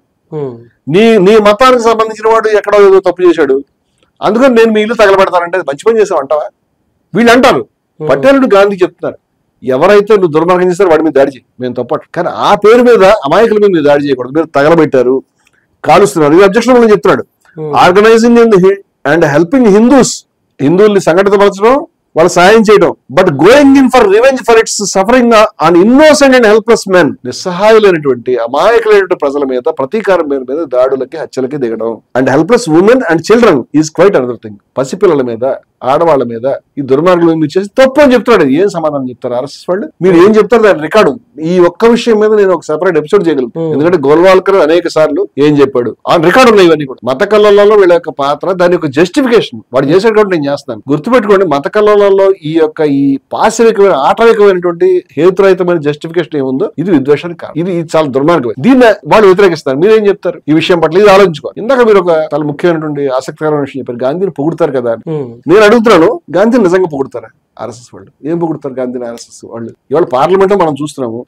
నేనేమంటానంటే ఇవాళ గాంధీకి సంబంధించి హేళన గాని, గాంధీకి సంబంధించి రకరకాల బూతులు గాని, గాంధీకి సంబంధించి ఆయన యొక్క ఇంటి పేరు లేకపోతే ఆయన యొక్క తల్లిదండ్రులు ముస్లింస్ అని చెప్పేటువంటి దుష్ప్రచారం కానీ దీని మూలాలు ఎక్కడ ఉన్నాయి? ఇవాళ హిందూ మతోన్మాద యూట్యూబర్లు, హిందూ మతోన్మాద శిబిరంలో నాయకులు, కార్యకర్తలు ఏం చేస్తా ఉన్నారు? ఇవాళ ఆర్ఎస్ఎస్ లో నేను చెప్తాను, ఈ పుస్తకం నాది కాదండి, ఆర్ఎస్ఎస్ వాడు వేసి స్వరాజ్య సాధనలో ఆర్ఎస్ఎస్ లేదండి. అందువల్ల దీన్ని జోక్ బుక్ అని అనుకోవచ్చాము మనం. కానీ దీంట్లో రచయితలు, దీంట్లో మీకు గాంధీ మహాత్ముడికి సంబంధించి ఆయన చచ్చిపోయిన వెంటనే గోల్వాల్కర్ ఏం ప్రకటనలు చేశాడో వచ్చినాయండి. గౌరవనీయ మహాత్మాజీ మరణానికి సంతాప సూచకంగా 13 రోజుల పాటు శాఖలు ఆపేస్తున్నామని చెప్పారు. ఎందుకంటే పీకల మీకు వచ్చింది, ముందర మెటాలు పంచారు. ఆ రికార్డు పటేల్ చెప్తున్నాడు. ఆ తర్వాత గురూజీ గారి ప్రకటనలో ఇలా చెప్తున్నాడు, ఆధునిక ప్రపంచంలోనే అత్యంత గౌరవాన్ని, ప్రజాభిమానాన్ని చూరకున్న మహోన్నత వ్యక్తిని హత్య చేయడం అతి దారుణం, నిందనీయమైన చర్య. ఈ విషయాన్ని గోల్వాల్కర్ చెప్పిన విషయాన్ని ఆర్ఎస్ఎస్ శాఖలు, మతోన్మాద శిబిరంలో ప్రతి వ్యక్తి గుర్తుపెట్టుకోవాలి. ఇది నిందనీయమైన చర్య అని గోల్వాల్కర్ చెప్పాడు. మీరు దానికి ఎందుకు కట్టుబడి ఉండలేదు? ఇవాళ ఎందుకు హేళన చేస్తున్నారు? ఎందుకు గాడిసే మీకు హీరోగా కనిపిస్తున్నాడు? గోల్వాల్కర్ చెప్పింది తప్ప? కపటమైన ప్రకటనలు ఇవన్నీ కూడా అంటే నమ్మకం చెప్తారు మీరు విషయాల్ని. ఇంకా ఇలా చెప్తున్నాడు ఏమనంటే, ఇవాళ భారతదేశంలో పరిస్థితిలో ఆ రోజు ఇలాంటి సమయంలో శాంతి సమైక్యతకు మారుపోయారని అటువంటి వ్యక్తి అవసరం. ఎవరు? శాంతి సమైక్యత గాంధీ గారు భారతదేశం. అటువంటి వ్యక్తి యొక్క అవసరం ఎంతైనా ఉంది, ఇవాళ ఆయన కావాలి అన్నాడు. ఆ వ్యక్తిని హత్య చేయడం క్షమించరాని దేశద్రోహక చర్య. గోల్వాల్కర్ ఏమని చెప్పాడంటే గాడ్సే గురించి దేశద్రోహక చర్య చేశావయ్యా అని చెప్పాడు. అంచేత ప్రపంచంలోనే ఇలాంటి గొప్ప వ్యక్తి లేడు, ప్రాతస్మరణీయుడు అని చెప్పిన సందర్భాలు ఉన్నాయి. మొన్న నేను భాగవత్ గారి యొక్క ప్రకటన చూశాను. ఆయన కూడా గాంధీ గారు మహాత్ముడు అని చెప్పాడు. ఇవన్నీ కూడా ఎవరన్నా లిబరల్స్ చూసా ఏమి ఆర్ఎస్ఎస్ అంతా ఓపెన్ గా తిట్టట్లేదండి. కానీ ఆర్ఎస్ఎస్ మీద అత్యంత విషం చిమ్మే పుస్తకాలు, అబద్ధాల ఆర్గ్యుమెంట్ మీరు ప్రచారం చేశారా లేదా? గాంధీ మీద ప్రతి నిమిషం ఆర్ఎస్ఎస్ వాళ్ళు వాళ్ళ యొక్క సాహిత్యంలో గాంధీ మీద చాలా దుర్మార్గమైన విషం చిమ్మేటువంటి వాదనలు మీరు ప్రచారం చేశారా లేదా? ప్రసారం చేస్తున్నారా లేదా? ఇవాళకి మాట్లాడుతున్నారా లేదా? గాంధీకి ఏం గౌరవం మీరు ఇచ్చారు? ఆయన కూర్చుని మన మోడీ గారు ఆర్ఎస్ఎస్ గాంధీ మీద ఒక లైన్ తీసుకోవాలని నేను కోరుకుంటున్నాను. నేను గాంధీని సపోర్ట్ చేయమనట్లేదు, ఆయన్ని వ్యతిరేకించమనట్లేదు. మీరు ఇన్ని ముఖాలు ఎందుకు పెడుతున్నాడు? ఇందాక మోదీ గురించి, మోదీ గారు, ప్రధాని మోదీ గారు ఆయన శుభ్రత కార్యక్రమానికి స్వచ్ఛ భారత్ కి ఏదో కళ్ళజోడు అది పెట్టి ఈయనని నేను చెప్తున్నాను ఆయన కుదించాడేమో అనుకుంటాను నేను. ఎందుకంటే మీ మనసు ఆర్ఎస్ఎస్ మనసే కాబట్టి, మీ హృదయం ఆర్ఎస్ఎస్ హృదయం కాబట్టి, మీ హృదయం సావర్కర్ అంకితం కాబట్టి మీరు కొత్త పార్లమెంట్ ని సావర్కర్ యొక్క బర్త్డే రోజు ప్రారంభించారు. అంతేకాకుండా ఇవాళ ఆర్ఎస్ఎస్ వాదులు అన్ని గాంధీ సంస్థలు కూడా ఆక్రమించారు. గాంధీ గారి పేరు మీద నడిచేటువంటి పత్రికలు కూడా సావర్కర్ పేరు మీద స్పెషల్ ఇష్యూ తెచ్చారు. ప్రపంచంలో ఒక స్కెచ్ వేసినటువంటి వ్యక్తికి, సూత్రధారి అయినటువంటి వ్యక్తికి ఎంత మర్యాద రావటం ఎక్కడ లేదు అసలు ప్రపంచంలో. ఇప్పుడు ఆర్ఎస్ఎస్ వాళ్ళు నేనేం చెప్తానంటే, మీరు ఇన్ని రకాల వేషాలు వేయొద్దు, మీరు స్వీట్లు పంచుకుతున్నది నిజం. గాంధీ గారి యొక్క నిరాహార దీక్ష జరుగుతున్నప్పుడు, చిట్టచివరి నిరాహార దీక్ష శాంతి గురించి జరుగుతున్నప్పుడు, బుడ్డేకో మరలేదో ముసలాన్ని చావనివ్వండి అని యూనిఫారాలు వేసుకుని మీరు ప్రదర్శన చేసినమాట వాస్తవం. దాని మీద కూడా సాక్ష్యం. ఇవన్నీ రికార్డ్స్ లో ఉన్నాయి, పోలీస్ రికార్డ్స్ లో. చావనివ్వండి అని ఇంత ద్వేషాన్ని మీరు ఎందుకు డెవలప్ చేస్తున్నారు? మరి ఆయన మహాత్ముడు, ప్రాతస్మరణీయుడు, ఆయన ఎప్పుడు చనిపోయినోడైతే ఆ ప్రాతస్మరణీయుడు గురించి మీరు ఒక మంచి మాట వచ్చేటువంటి 4 పుస్తకాలు మీరు ఎందుకు తేలేదు? మీ కేడర్ ఎందుకు చెప్పట్లేదు? మీ గొప్ప మహాపురుషుల యొక్క దాంట్లో ఎక్కడ కూడా గాంధీ గారి పేరు ఎందుకు లేదు? అలాగే మీ సిద్ధాంతంలో, మీ ఆలోచనలు, గాంధీ గారి ఆలోచనలు, జాతీయోద్యమ యొక్క ఆలోచనలు ఎందుకు లేవు? ఇవాళకి గోల్వాల్కర్ యొక్క ఆలోచనలు మీరు వదులుకోలేదు. ఇవాళకి హిట్లర్ మీద ఆరాధన మీరు వదులుకోలేదు. ఇవాళకి సావర్కర్ చెప్పినటువంటి హిందూ రాష్ట్రం మీద మీ మనసు ఉంది. ఇవాళకి ఆయన చెప్పినటువంటి హిందుత్వం మీద మీ మనసు ఉంది. ఇవాళకి ముస్లింలు, క్రైస్తవులు శత్రువులు అనేటువంటి లైన్కి మీరు కట్టుబడి ఉన్నారు. అట్లాంటప్పుడు గాంధీ జీవితాంతం నిలబడేటువంటి విలువలకి మీరు వ్యతిరేకంగా ఉండి వాళ్ళు గాంధీని కాసేపు పొగుడుతున్నారు, అప్పుడప్పుడు తిడుతున్నారంటే ఇవాళ గాంధీకి వ్యతిరేకంగా భారతదేశంలో ఎంత విషయం డెవలప్ అయిందో అది మీ వల్లనే డెవలప్ అయిందని నా ఉద్దేశం. అట్లానే గాంధీజీ మీరు ప్రచ్ఛన్నంగా మీ పేరు చెప్పకుండా ఈ పని చేస్తా ఉన్నారు. అట్లా గాంధీజీకి సంబంధించి గాంధీ పైన అంతకంటే ముందు గాడ్సే దాడి కంటే ముందే ఒకసారి ఒకటే టీం అండి గాంధీ మీద అనేక. ఇప్పుడు నాగపూర్ తర్వాత పూనా ఈ ప్రాంతాలు మొట్టమొదటి నుంచి కూడా ఈ రియాక్షనరీ మూవ్మెంట్ కి సెంటర్స్ ఇవి. బ్రాహ్మిన్స్, చిత్పాన్ బ్రాహ్మిన్స్ వీళ్ళిద్దరు. ఈ చిత్పాన్ బ్రాహ్మిన్స్ చాలా ఛాందస్సులు అనమాట. మొట్టమొదటి నుంచి గాంధీ గారి కార్యక్రమాలు వీళ్ళు వ్యతిరేకం. వెనక్కి వెళ్ళి చూస్తే 1934లో ఆయన మీద పూనాలో మొట్టమొదటి ఆయన మీద బాంబు దాడి జరిగింది. అంటే ఆయన జీవితంలో ఆయన మీద డజన్ల కొద్ది దాడులు జరిగినాయి. వాటి రికార్డ్ అంతా నేను చెప్పట్లేదు. ఆ రోజు ఆయన హరిజన యాత్ర చేస్తున్నాడు. ఈ కుల సంఖ్యలు ఉండకూడదు, అంటరానితనం ఉండకూడదు అంటే బగబగ మండిపోతారు అంతా కూడా. ఆయనకు అనేక చోట్ల నల్ల జెండాలు చూపించడం, ఆయన మీద రాళ్లదాడి చేయడం జరిగింది చెప్తే ఈ తరం ఆశ్చర్యపోతారు. ఆయన మహాత్ముడు కాబట్టి రాళ్లదాడి చేస్తే మరి రాళ్లదాడి జరుగుతుంది, మన మహాత్ముడు ఎట్లా రక్షించుకోవాలని కార్యకర్తలు బాధపడుతుంటే ఆయన కారు దిగి నడవడం మొదలుపెట్టాడు. ఇదేమిటంటే వాళ్ళు రాళ్లేస్తున్నది మన తల్లకు తగలాలి కదా, ఈ కారులో కూర్చుంటే ఎలా తగులుతాయి అంచేత వాళ్ళు మనం దీన్ని పాదయాత్రగా మారుద్దామని ఆ కార్లు తీసేసి పాదయాత్రగా మార్చాడు. అదే ఆయన మహాత్ముడు కాబట్టి ఆయన గొప్పతనం. అలాగే పూనాలో 8 దాడి జరిగితే ఒకటి కార్లు ఒకేలా ఉండేటువంటి 2 కార్లు ఉంటే దాంట్లో గాంధీ గారు దీంట్లో మొదటి కారులో ఆయన ఉన్నాడు అనుకుని ఆయనతో పాటు ఆయన భార్య ఇంకా వేరే వాళ్ళు ఉన్నారు. దాన్ని బాంబుతో దాన్ని లక్ష్యంగా చేసుకుని బాంబు పేల్చారు. గాంధీ గారు మీకు నేను శత్రువుడు, మీరు నన్ను టార్గెట్ చేయండి, నాతో పాటు వాళ్ళని ఎందుకు టార్గెట్ చేస్తారు అని ఆయన అడగడం అనేది జరిగింది. అంతేగాని నన్ను టార్గెట్ చేయండి. ఇది కూడా ఆయన జరిగింది. మరి 34 జరిగిన దాంట్లో కూడా మరి ఈ టీమ్స్ ఇన్వాల్వ్ అయ్యారో తెలియదు. మదన్ లాల్ పహ్వా అనేటువంటి వ్యక్తి, ఆయన పంజాబీ శరణార్థి. ఆ మనిషి గాంధీ గారి మీద బాంబు వేశాడు. ఆశ్చర్యకరం ఏంటంటే గాంధీ గారి ప్రార్థనా సమావేశం మీద బాంబు వేస్తే అందరూ చల్లాచెదురుగా అయిపోతాయి. గాంధీ గారు డయాస్ మీద కూర్చున్నాడు. అప్పుడు ఆ పక్కన ఉన్న సుశీల నాయర్కి చెప్పాడు, అందరూ పారిపోతారు మీరు కదలకుండా ఉన్నారంటే ఎంత అదృష్టం ప్రార్థనా సమావేశంలో చనిపోవడం. ఆయన భావం అది. మనిషి చలించేవాడు కాదని, ధీరుడు ఆయన. చనిపోయినప్పుడు దేవదాస్ గాంధీ చెప్తాడు, ఆయన చెస్ట్ మీద ఎక్కడ కూడా మీరు వస్త్రం ఉంచకండి. ఎందుకని అడిగితే ఇటువంటి చెస్ట్, ఇటువంటి వారియర్, ఇటువంటి వీరుడు యొక్క ఛాతీని ఎవరు చూడలేదు ప్రపంచంలో, ఇది ఇలా ఉంచండి. నాకు తెలిసి ఆయన మహావీరుడు. ఆయన అహింస వీరులకు సంబంధించింది, పిరికి వాళ్ళది కాదని. ఆయన ఎప్పుడు కూడా ఏ దాడిని లొంగిపోమని ప్రతీకారం తెచ్చుకుందని ఎవరికి చెప్పలేదు. అబద్ధాలు చెప్తాను మీరంతా కూడా. అయితే మదన్ లాల్ పహ్వా చేసినటువంటి దాడి ఐసోలేటెడ్ దాడి కాదు. వీళ్ళంతా టీం. వీళ్ళు మదన్ లాల్ పహ్వా, ఆప్టే, కర్కరే, తర్వాత పర్చూరే, తర్వాత గోపాల్ గాడ్సే అని గాడ్సే తమ్ముడు, దిగంబర్ బాడ్కే అని ఆయుధ వ్యాపారి, వీళ్ళందరికీ కూడా ఆశీస్సులు అందించేటువంటి సావర్కర్. ఇది యొక్క ప్రాసిక్యూషన్ కేసు. దీంట్లో ఒక టీంలో ఆ రోజు మదన్ లాల్ పహ్వా బాంబు పేల్చినప్పుడు గాడ్సే, ఆప్టే కూడా వాళ్ళకి కూడా రోల్స్ ఉన్నాయి. కొంతమంది గ్రెనేడ్స్ వేయాలి, కొంతమంది బాంబులు వేయాలి, వీళ్ళు తుపాకులు తీసుకుని కాల్ చేయాలి. వీళ్ళు ఆ రోజు ఆ పని చేయలేకపోయారు. ఈయన బాంబు పేల్చాడు, మిగతా పనులు అవలే, దొరికిపోయాడు మదన్ లాల్ పహ్వా. పోలీసులు పట్టుకుపోయారు. అసలు 10 రోజుల క్రితం జరిగింది. 10 రోజుల క్రితం ఈ కార్యక్రమం జరిగితే ఆయన్ని పట్టుకోవడం సాధ్యమయ్యేది. ఈ 10 రోజుల్లో పోలీసులు కనుక ఆ తీగలను పట్టుకుని లాకెళ్తే గాడ్సే దొరికేసేవాడు, అందరూ దొరికేసేవారు. ఆ రోజుల్లో పోలీసుల ప్రాసిక్యూషన్ మరి ఏ విధంగా ఉందో మరి అది చాలా బాధాకరం. ఇదే టీము మళ్ళా తర్వాత వాళ్ళు కరెక్ట్ గా 10 రోజుల్లో మళ్ళీ వాళ్ళ శక్తుల్ని కూడా తీసుకుని ప్రధానమంత్రి మోడీ గారు ఆయన గాంధీని ఈ కళ్ళజోడు సింబల్ పెట్టి, ఇది స్వచ్ఛ భారత్ కు దేనికో ఒక సింబల్ గా చూపించే ప్రయత్నం ఏంటంటే గాంధీని కట్టు సైజ్ అంటారు కదా, ఓ సైజ్ తగ్గించి ఇక్కడ పెట్టే ప్రయత్నం చేస్తాను. జాతిపితను తీసుకెళ్ళి చిన్న ప్రోగ్రామ్ కి సింబల్ కింద చూపించి, మీ మనసంతా కూడా మీ యొక్క ఆర్ఎస్ఎస్ మీద, మీ యొక్క సావర్కర్ మీద ఉంది కాబట్టి మీ హృదయంలో ఆర్ఎస్ఎస్ ఉంది, మీ హృదయంలో గోల్వాల్కర్ ఉన్నాడు, మీ హృదయంలో సావర్కర్ ఉన్నాడు, మీ హృదయంలో వారి యొక్క ఆశయమైన హిందూ రాష్ట్రం ఉంది, వారి యొక్క ఆశయమైన హిట్లర్ ఉన్నాడు. కాబట్టి మీరు సావర్కర్ యొక్క బర్త్డేని ఈ ప్రపంచంలో ఎక్కడ జరగదు. జాతిపిత యొక్క హంతకుడుగా ఆరోపణలు ఎదుర్కొన్నటువంటి వ్యక్తి బర్త్డే రోజు మీరు పార్లమెంట్ ప్రారంభించడం అనేది చాలా గాయపరిచే విషయం. ఆర్ఎస్ఎస్ వాళ్ళు ఇవాళ హిందూ మతోన్మాద శిబిరం నుంచి ఇవాళ ఎంత దూరం వెళ్ళిపోయారంటే ఇవాళ గాంధేయ సంస్థలు కూడా చొరబడ్డారు. అంచేత గాంధేయ సంస్థల నుంచి వెలువడేటువంటి పత్రికలు కూడా సావర్కర్ యొక్క ప్రత్యేక సంచిక తీసుకొచ్చారు. ఆయన హంతకుడు అనేటువంటిది కూడా లేదు. హంతకుడు అని ఎందుకు చెప్తున్నాము? ఎందుకంటే కపూర్ కమిషన్ స్పష్టంగా పట్టించేసింది. కపూర్ కమిషన్ రిపోర్ట్ రిలీజ్ చేసిన రోజు సావర్కర్ బతికుంటే కనుక ఆయన మీద కేసు బయట పెట్టి ఆయన జైలు పంపించారు. ఆయన చనిపోయినప్పుడు కాబట్టి అది కాలేదు. ఇవాళ చాలా మంది కొత్త యువతలో సావర్కర్ గొప్పవాడి కింద, మనకు కూడా కాచిగూడ సెంటర్ లో ఆయన విగ్రహం, ఆయన పేరు అండమాన్ జైలుకి పెట్టడం అనేది చాలా అవమానకరం. సావర్కర్ మీద మీరు ఎపిసోడ్ చేసినప్పుడు ఇంకొన్ని వివరాలు ఎక్కువ మాట్లాడుకుందాం. మళ్ళీ గాడ్సే దగ్గరికి, గాడ్సే యొక్క ప్రయత్నాలు జరిపారు. మదన్ లాల్ పహ్వా బాంబు పెట్టినప్పుడు యాక్చువల్ గా ఆప్టే, గాడ్సే వీళ్ళంతా కూడా తుపాకులు పేల్చి గ్రనేడ్లు వేసి భయోత్పాదం సృష్టించి గాంధీని హత్య చేయాలని స్కీము. వాళ్ళు ఆ పని చేయలేదు. పహ్వా ఒకడే చేశాడు. పహ్వా వదిలిపెట్టి వీళ్ళు వెళ్ళిపోయారు, పారిపోయారు. పహ్వా దొరికిపోయాడు. పహ్వా దొరికిపోయినప్పుడు గాంధీ గారు అన్నాడు, ఆయన్ని బాధ పెట్టకండి, వదిలిపెట్టేసేయండి. అతను ఏదో తన ఆవేశంలో తను ఉన్నాడు, నాకు గీత స్ఫూర్తి ఇచ్చినట్టుగా ఆయన కూడా గీత స్ఫూర్తి ఇద్దాం అన్నాడు. ఆశ్చర్య మహాత్ముడు ఆయన.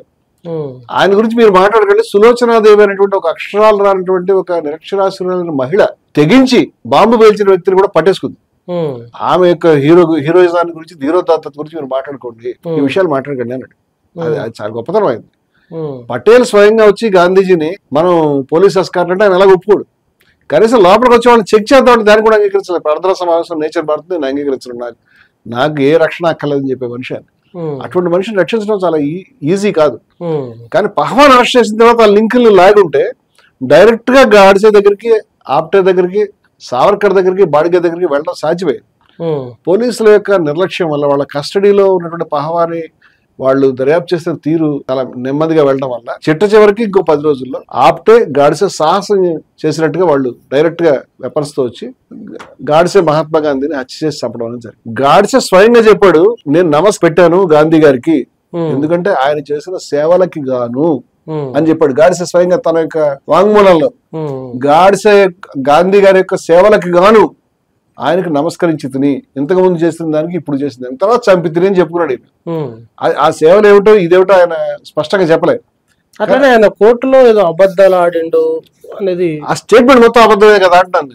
నేను ఒకటే ప్రశ్న అడుగుతున్నటువంటి విషయం ఏంటంటే, మీరు దేశ విభజనకు కారణం గాంధీ గారు, ముస్లింల యొక్క దౌర్జన్యాలు పెరిగిపోవడానికి కారణం గాంధీ గారు, ఈ హిందూ ముస్లింల మధ్య మత కలహాలు బార్డర్ దేశ విభజన సమయంలో బార్డర్స్ దగ్గర పంజాబ్ లోను, బెంగాల్లోను మత కలహాలు జరగడానికి కారణం గాంధీ గారు అనేటువంటి ఒక అబద్ధ ప్రచారాన్ని మీరు తీసుకొచ్చారు. అది నిజమా?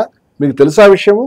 ఎంత అన్యాయం ఇది. గాంధీ గారి దేశ విభజనతో సంబంధం లేదు కదా, ఆయన ఇంకా మంటలు ఆర్పడానికి ప్రయత్నం చేస్తున్నాడు కదా. అటువంటిప్పుడు ఆయన దేశ విభజనకు బాధ్యుడు ఎట్లా చెప్తారు? ఈ దేశ విభజన జరగడానికి కారణమైనటువంటి ద్విజాతి సిద్ధాంతం, ఈ ద్విజాతి సిద్ధాంతం చెప్పినటువంటి జిన్నా మీద గాడ్సే కోపం ఉండాలి కదా, ఈ జిన్నా మీద ప్రయత్నం చేసి ఉండాలి కదా. నేను హత్య చేయమని చెప్పట్లేదు, మీ నిజాయితీని అడుగుతున్నాను నేను. అదే కాకుండా ఇదే ద్విజాతి సిద్ధాంతాన్ని 1937లో 3 సంవత్సరాల ముందే చెప్పినటువంటి సావర్కర్ మీద కోపం ఉండాలి కదా. సావర్కర్ హిందూ రాష్ట్రం చెప్పినందుకు ఆయన మీద మీరు హత్యా ప్రయత్నం చేయాలి కదా. ఈ ద్విజాతి సిద్ధాంతం వల్ల కదా దేశం చీలిపోయింది. సమైక్యతగా ఉండమంటే ఎలా చీలిపోతుంది? సమైక్యతగా ఉన్న వాళ్ళ మీద గన్ను పెట్టడం, సమైక్యత కారణం మేమే సమైక్యత మేము కావాలని కోరుకుంటున్నాము, ఈయన చీలిక కావాలని కోరుకుంటామని అబద్ధ ప్రచారం చేయడం అనేది ఖచ్చితంగా ఇది దుర్మార్గం. మరో దుర్మార్గం ఏంటంటే, ఇక్కడ గాడ్సే చేసినటువంటి దాన్ని మనం ఎట్లా చూడాలంటే, చాలా సార్లు లేదా దొంగలు గాని లేదా చాలా మంది ముఠాదారులు గాని బయట వాళ్ళు దొరకకూడదు అనేటువంటి అభిప్రాయం ఉన్నప్పుడు ఎన్ని బాధలైనా పడి ఎలాగ నేను పోతాను, నేను నాతో ఆగిపోవాలి అని అనుకుని ఖచ్చితంగా నేను ఒక్కడే ఇన్వాల్వ్మెంట్ అయ్యాను, ఇంకేమి సంబంధం లేదని చెప్తారు. గాడ్సే కోర్టులో ఇదే చెప్పాడు, ఇదంతా కుట్ర జరగలేదు, నేను తుపాకీ తీసుకెళ్లాను, గాంధీ గారికి కోపం వచ్చింది, 55 కోట్లు ఇమ్మన్నాడని. పచ్చబద్ధం ఇదంతా. అసలు గాంధీ మీద గాడ్సే హత్యా ప్రయత్నం 55 కోట్లు అనేటువంటిది ఆ ప్రకటనలు ఏవి రాకముందు చాలా ఎర్లీగానే గాంధీని చంపుతాను నేను అని ఆయన చెప్పినట్టుగా రికార్డ్స్. అది పూనాలోనే చెప్పాడు, తర్వాత కూడా చెప్పాడు. ఇక్కడ దాకా వచ్చాడు, ఆయన లక్ష్యం అదే. నిజాయితీ లేదు ఆయన. ఇప్పుడు దీంట్లో ఇన్వాల్వ్ అయినటువంటి వాళ్ళని రక్షించాలనే ఉద్దేశంతో నేనే చేశాను, కుట్ర లేదు అన్నాడు. కుట్ర ఉంది అని చెప్పడానికి సరిపడిన సాక్ష్యాలు, ఒక వ్యక్తి ఇన్ఫార్మర్ అయిపోయావు, ఒక వ్యక్తి తను పోలీస్ సాక్షిగా మారాడు కాబట్టి, అందువల్ల ఎప్పుడైతే అతను పోలీస్ సాక్షిగా మారాడో దిగంబర్ బాడ్గే అనేటువంటి వ్యక్తి మొత్తం పోలీసులకు రికార్డ్ అంతా వచ్చేసింది. అందువల్ల కుట్ర ఉందనేది నిరూపణ జరిగిపోయింది, అంతే శిక్ష పడుతోంది. గాడ్సే ఈ విధంగా పశ్చాత్తాపం ఎందుకు చెప్పాడంటే, రక్షించడానికి. ఎవరిని రక్షించడానికి? ఆర్ఎస్ఎస్ ని రక్షించడానికి, సావర్కర్ రక్షించడానికి, హిందూ మహాసభ రక్షించడానికి, తోటి మనుషులు రక్షించడానికి. ఈయన ఈ పని చేస్తే సావర్కర్ ని రక్షించడానికి, ఆర్ఎస్ఎస్ ని రక్షించడానికి పాపం ఆయన అన్ని తన మీద వేసుకుని తనొక్కడే బలవాలని ప్రయత్నం చేస్తే, ఆయన డిజైన్ చేసుకుని ఆయన చేసిన దేశద్రోహకరమైన చర్య, అత్యంత నిందనీయమైనటువంటి చర్య అని గోల్వాల్కర్ చెప్పడం మనం చూస్తాం ఆయన ప్రకటనలో. ఆయనేమో నిన్ను రక్షించడానికి బాధపడ్డాడు, నువ్వేమో మొత్తం ఆయన మీద వేసే ప్రయత్నం చేస్తున్నావు. సావర్కర్ కూడా ఇదే పనిచేశాడు. అసలు ఆ సమయంలో ఒక అడ్వకేట్ క్లియర్ గా తర్వాత చెప్పడం అనేది జరిగింది, సావర్కర్ మనసంతా కూడా గాడ్సే మనసంతా ఆర్ఎస్ఎస్ మీద ఉంది, గాడ్సే మనసంతా హిందూ మహాసభ మీద ఉంది, గాడ్సే మనసంతా సావర్కర్ మీద ఉంది. కానీ వాళ్ళు ఈయన వైపు మొహం కూడా చూడకుండా ఇట్లా తిప్పేసుకున్నారు. జైల్లో ఒక బోన్ లో కూర్చుని ఉన్నప్పుడు కూడా సావర్కర్ నా వంక చూస్తే బాగుండు, సావర్కర్ చెయ్యి తగిలితే బాగుండు, సావర్కర్ ఒక్కసారి నాతో ఒక్క మాట పాడితే బాగుండు అని గాడ్సే తప్పించిపోయాడు. కానీ సావర్కర్ మాట్లాడితే ఎక్కడ మన మీదకి వస్తుందో, మాట్లాడితే ఏం జరుగుతుందో అన్నట్టుగా ఆయన ఈయన తెలియనట్టుగా, ఏమీ సంబంధమే లేనట్టుగా వెనకాల వరుసలో అక్కడ మౌనంగా కూర్చున్నాడు తప్పితే ఏ రోజు గాడ్సేతో మాట్లాడే ప్రయత్నం చేయలేదు. ఈ విషయాన్ని వాళ్ళ యొక్క అడ్వకేట్, అది కూడా ఆర్ఎస్ఎస్ సానుభూతి కూడా స్పష్టంగా చెప్పాడు. ఇది బయటకు వచ్చిన విషయం. అంటే గాడ్సే తనను నిరాశోపహతుడు, తను ఏమనుకున్నాడంటే గాంధీ గారు చంపేస్తే పెద్ద నేషనల్ హీరో అయిపోతాను, ప్రజలంతా వీధులు మీకు వస్తారని అనుకున్నాడు. దానికి భిన్నంగా ప్రజలు అసహించుకున్నారు. చాలా చోట్ల దాడులు కూడా జరిగినాయి. గాడ్సే ఇంటి మీద, సావర్కర్ ఇంటి మీద కూడా దాడులు జరిగినాయి. దాడులు గొప్ప అని చెప్పట్లేదు, ప్రజల యొక్క ఉద్దేశం ఆ విధంగా ఉంది. ఇది వీళ్ళు ఊహించలే, సావర్కర్ ఊహించలే. సావర్కర్ షాక్ తిన్నాడు. ఏ విధంగా చిన్న అక్కడ రాజు అవుతాడు, ఇక్కడ నేను రాజు అవుతాను. సావర్కర్ గారి మనసులో ఉండుండొచ్చు బహుశా. ఇద్దరు ద్విజా సిద్ధాంత హీరోలే కదా, ఇండియా నాయకులు పాకిస్తాన్ నీకు అనుకుని ఉండొచ్చు ఈయన మనసులో. కానీ రివర్స్ అయింది కేసు. ఎట్లా బయటపడాలి దీని నుంచి అని చెప్పి నాకు సంబంధం లేదు అని ఆర్ఎస్ఎస్ వాళ్ళు చెప్పడం, మా సభ్యుడే కాదు మాకు సంబంధమే లేదు అని ఆర్ఎస్ఎస్ చెప్తుంది. అని నా మనిషే కాదు, ఏమన్నా వస్తే వచ్చాడేమో. వచ్చాడయా, సావర్కర్ సదనం శుభ్రంగా వచ్చాడని సావర్కర్ యొక్క ఆ సదనంలో ఉండేటువంటి సెక్రటరీస్, ఆ వీధిలో ఉండేవాళ్ళు శుభ్రంగా సాక్ష్యాలు చెప్పారు. అవన్నీ రికార్డుగా కపూర్ కమిషన్ వీటన్నింటి బయటకు తీసుకొచ్చింది. నీకు లింక్ ఉంది, లింక్ లేదని చెప్పడం ఏమి సాధ్యమే కాదు అని కపూర్ కమిషన్ నిర్ద్వందంగా నిరూపించింది. అదేవిధంగా ఆర్ఎస్ఎస్ కి సంబంధించి ఆయన బౌద్ధిక కార్యవాహక దాకా వెళ్ళాడు. ఆయన ఆర్ఎస్ఎస్ మనస్సులోనే ఉంది. ఆయనకి ఎంత ఉందంటే, జైల్లో ఉరి తీసే ముందు ఆయన నమస్తే సదావత్సలే మాతృభూమి అని మీ యొక్క ప్రార్థన పాడాడు. అంటే మనసంతా ఆర్ఎస్ఎస్ ఉండబట్టే పనిచేశాడు. ఆయన అప్పుడే ఇతర పనులు చేశారు. నేను అడుగుతున్నాను, గాంధీ గారు మీద చేసినటువంటి ఒక పెద్ద నిర్వాహకం ఉంటే వందే మాత్రం అనేది పాడడానికి వీలు లేకుండా చేశారు. వందే మాత్రం అనేది ముస్లింలు పాడమని ఆయన గట్టిగా ఒత్తిడి చేయలేదు అని ఒక అబద్ధాన్ని ప్రచారంలో చేశారు. వందే మాత్రం అనేటువంటి గీతంలో ఆ చరణాలన్నీ చాలా ఉన్నాయి. వాటిలో కొన్ని ముస్లిం వ్యతిరేకమైన ఉన్నాయి. ఆల్రెడీ అది పాపులర్ అయిపోయింది కాబట్టి, ఆల్రెడీ విప్లవకారులు, స్వతంత్ర సమరవీరులు వందే మాత్రం ఉపయోగిస్తున్నారు కాబట్టి దీన్ని పరిష్కారం చేద్దామని కాంగ్రెస్ పార్టీ దాంట్లో కేవలం 2-3 చరణాలు మాత్రం పాడిన, మిగతా అక్కర్లేదని తీసిన మాట వాస్తవం. అవి వివాదాస్పదం కాని చరణాలు మాత్రమే ఉంచి ముస్లింలు హిందువులు కలిపి నడిపించే ప్రయత్నం వాళ్ళు చేశారు. అంతకంటే ఏం చేయాలి? నీకు వందే మాత్రం అంత ఇంపార్టెంట్ అయితే నువ్వు వందే మాత్రం పాడచ్చుగా ఉరి తీసే ముందు. నమస్తే సదావత్సలే ఎందుకు పాడు అంటే నీకు వందే మాత్రం ఇంపార్టెంట్ కాదు. వందే మాత్రం పక్క వాళ్ళకి చెప్పడానికి తినడానికి నీకు నమస్తే సదావత్సలే అనేటువంటి ఆర్ఎస్ఎస్ గీతం ఇంపార్టెంట్. నీ మనసే ఆర్ఎస్ఎస్, అందుకని నువ్వు ఆ పని చేసావు. అయితే ఏదో పాడేళ్లే, ఆయనకు నచ్చింది ఆ పాటను మనం అనుకుందాం అంటే వీలు లేకుండా ఈ హత్య కేసులో గోపాల్ గాడ్సే అని, గాడ్సే గారి తమ్ముడు కూడా అరెస్ట్ అయ్యాడు. ఆయన కూడా ఆయుధాలు పట్టుకుని లీవ్ పెట్టుకుని ఆయన చేస్తున్న ఉద్యోగాన్ని, నాకు పని ఉంది మళ్ళీ 10 రోజుల్లో వచ్చేస్తాను, 10 రోజుల్లో ఈయన మామూలుగా వచ్చేసి ఎక్స్కర్షన్ వెళ్ళినట్టు చేసి వద్దామని అనుకున్నారు. ఇదంతా దొరకడానికి కారణం అంటే గాడ్సే కారణం. గాడ్సే అందరం రక్షించడానికి ప్రయత్నించాడు కానీ గాడ్సే గారు నోట్బుక్ మెయింటైన్ చేశాడు. ఈ నోట్బుక్ లో మొత్తం ఎవరేం చెప్పినా లెక్కలన్నీ రాసుకున్నారు. ఈ లెక్కలంటే ఆయన జేబులో దొరికినాయి. ఈ లెక్కలన్నింటిలోనే వీళ్ళందరూ ఉన్నారు. అంచేది వీళ్ళందరూ లోపల పెట్టి వాళ్ళందరూ మమ్మల్ని ముంచోగదరని వీడి మీద కోపం పెట్టుకున్నారు. వీళ్ళలో చాలా మంది మొహం కూడా చూసేవాళ్ళు కాదు. ఇప్పుడు గోపాల్ గాడ్సే అనేటువంటి వాడు అన్నలు ఫాలో అవుతామని వచ్చినటువంటి వాడు.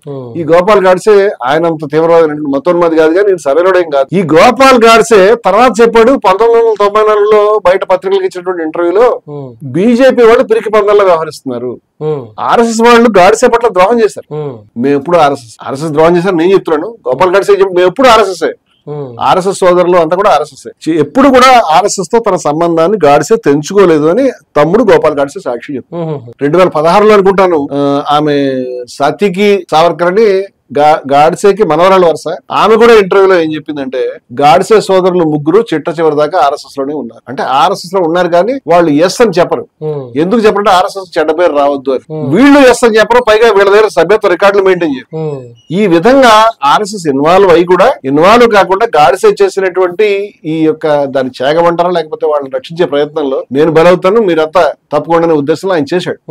ఆయన తన యొక్క అస్థికల్ని ఏ రోజన్నా సింధు నది ఈ యొక్క భారతదేశపు అధికార పరిధి కిందకి వచ్చిన తర్వాత, ఆ రోజు అంత సమైక్య భారతదేశం వచ్చిన తర్వాత దాన్ని ఈ అస్థికలను కలపండి అని చెప్పినట్టుగా చెప్తారు. నేనేమంటానంటే నువ్వు చేసిన పని వల్ల ఆ దిశగా నువ్వు పనిచేసావా? సింధు నది మనకి వచ్చే విధంగా లేకపోతే అందరు ప్రజలు కలిసి ఉండే విధంగా చేసావా? ప్రజలందరూ ఒకళ్ళొకళ్ళు ద్వేషించే విధంగా చేసావా? మీ నాయకుడు ముస్లింలు పావులు అన్నాడు, మీ గోల్వాల్కర్ శత్రువులు అని చెప్పాడు, మీ సావర్కర్ 2 వేరు జాతులు ఎలా కలుస్తారు? కలవాలంటే నువ్వు ఉండాల్సింది అక్కడ కాదు కదా. అంచేత గాడ్సే దారి తప్పిన వ్యక్తి, గాడ్సే అబద్ధాలు చెప్పేది, గాడ్సే డిటెక్టివ్ పుస్తకాలు చదువుకుంటూ పిచ్చి పిచ్చి ఊహలు చేస్తూ మెంటల్ బ్యాలెన్స్ లేకుండా ఉన్మాదాన్ని మనసులో దింపుకొని హత్యకి తెగబడిన వ్యక్తి తప్పితే ఏ రకంగా సంతులనం ఉన్నటువంటి వ్యక్తి కానే కాదు. అయితే ఈ విషయంలో ఒక వ్యక్తి ఒక పని చేశాడు, గాడ్సే ఒక పని చేశాడు, ఆప్టే ఒక పని చేశాడు, సావర్కర్ చనిపోయాడు, ఆ కపూర్ కమిషన్ తప్పటి ఆయన ఒక పని చేశాడు, ఆర్ఎస్ఎస్ కి ఏమిటి సంబంధం అని ఎవరైనా అంటే నేను ఒక మాట చెప్తానండి. సర్దార్ పటేల్ గారు జవాబు చెప్పారు. నేను సర్దార్ పటేల్ ని మీరు గౌరవిస్తే దయవుంచి సర్దార్ పటేల్ చెప్పేటువంటి మాట మీరు అర్థం చేసుకోండి చెప్తున్నాను. గాంధీ హత్య గురించి అటు ఇటు కాకుండా గోల్వాల్కర్కే రాసిన ఉత్తరం. ఆ మాట శ్యామప్రసాద్ ముఖర్జీ కూడా ఆయన రాశాడు, వేరే వాళ్ళు కూడా రాశాడు. కానీ గోల్వాల్కర్కి రాసినటువంటి ఈ మాట మీరు వినండి. ఈ మాట నాకు అనిపిస్తుంది ఇవాళ ఆర్ఎస్ఎస్ చూసి చెప్పాడా పటేల్? పటేల్ సామాన్యమైన నాయకుడు కాదు కదా. ఆ మహానాయకుడికి నివాళి అర్పిస్తూ పటేల్ ఎంతో ఆవేదన చెందాడండి. ఏమన్నాడంటే దేశ ప్రజలకు విజ్ఞప్తి చేస్తూ ఆయన చెప్పాడు, ప్రపంచంలోనే అత్యుత్తమ మానవుడి యొక్క నాయకత్వానికి అర్హులు కాకుండా పోకండి, మీరు విద్వేషంలో కొట్టుకోకండి, మీరు ఈ తగాదాలని కట్టిపెట్టండి, విద్వేషం కట్టిపెట్టండి, మత కలహాలు కట్టిపెడితే మహాత్ముడు ప్రాణాలు నిలబడతాయని విజ్ఞప్తి చేసి ఏడ్చినవాడు. నాకేమైనా విలువ ఉందంటే నేను బాపు సైన్యంలో ఒక సైనికుడి కాబట్టి నాకు విలువ వచ్చిందని చెప్పినవాడు. అటువంటి గొప్ప మహాత్ముని ఆరాధించినటువంటి వ్యక్తి ఆయన.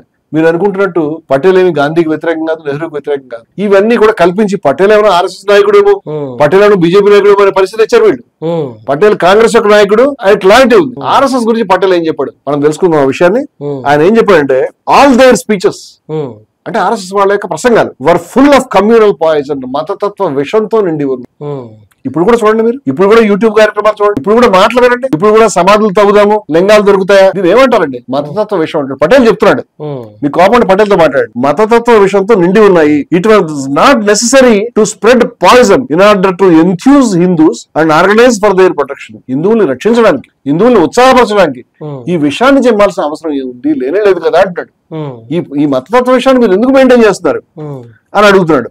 అదే కాకుండా as a final result of that poison, ఈ విషయం యొక్క అంతిమ ఫలితంగా మీరు చిమ్మినటువంటి మీ యొక్క విషయం, మీ సిద్ధాంతాలు, మీ ప్రసంగాల ఫలితంగా the country had to suffer the sacrifice of the invaluable life of Gandhiji.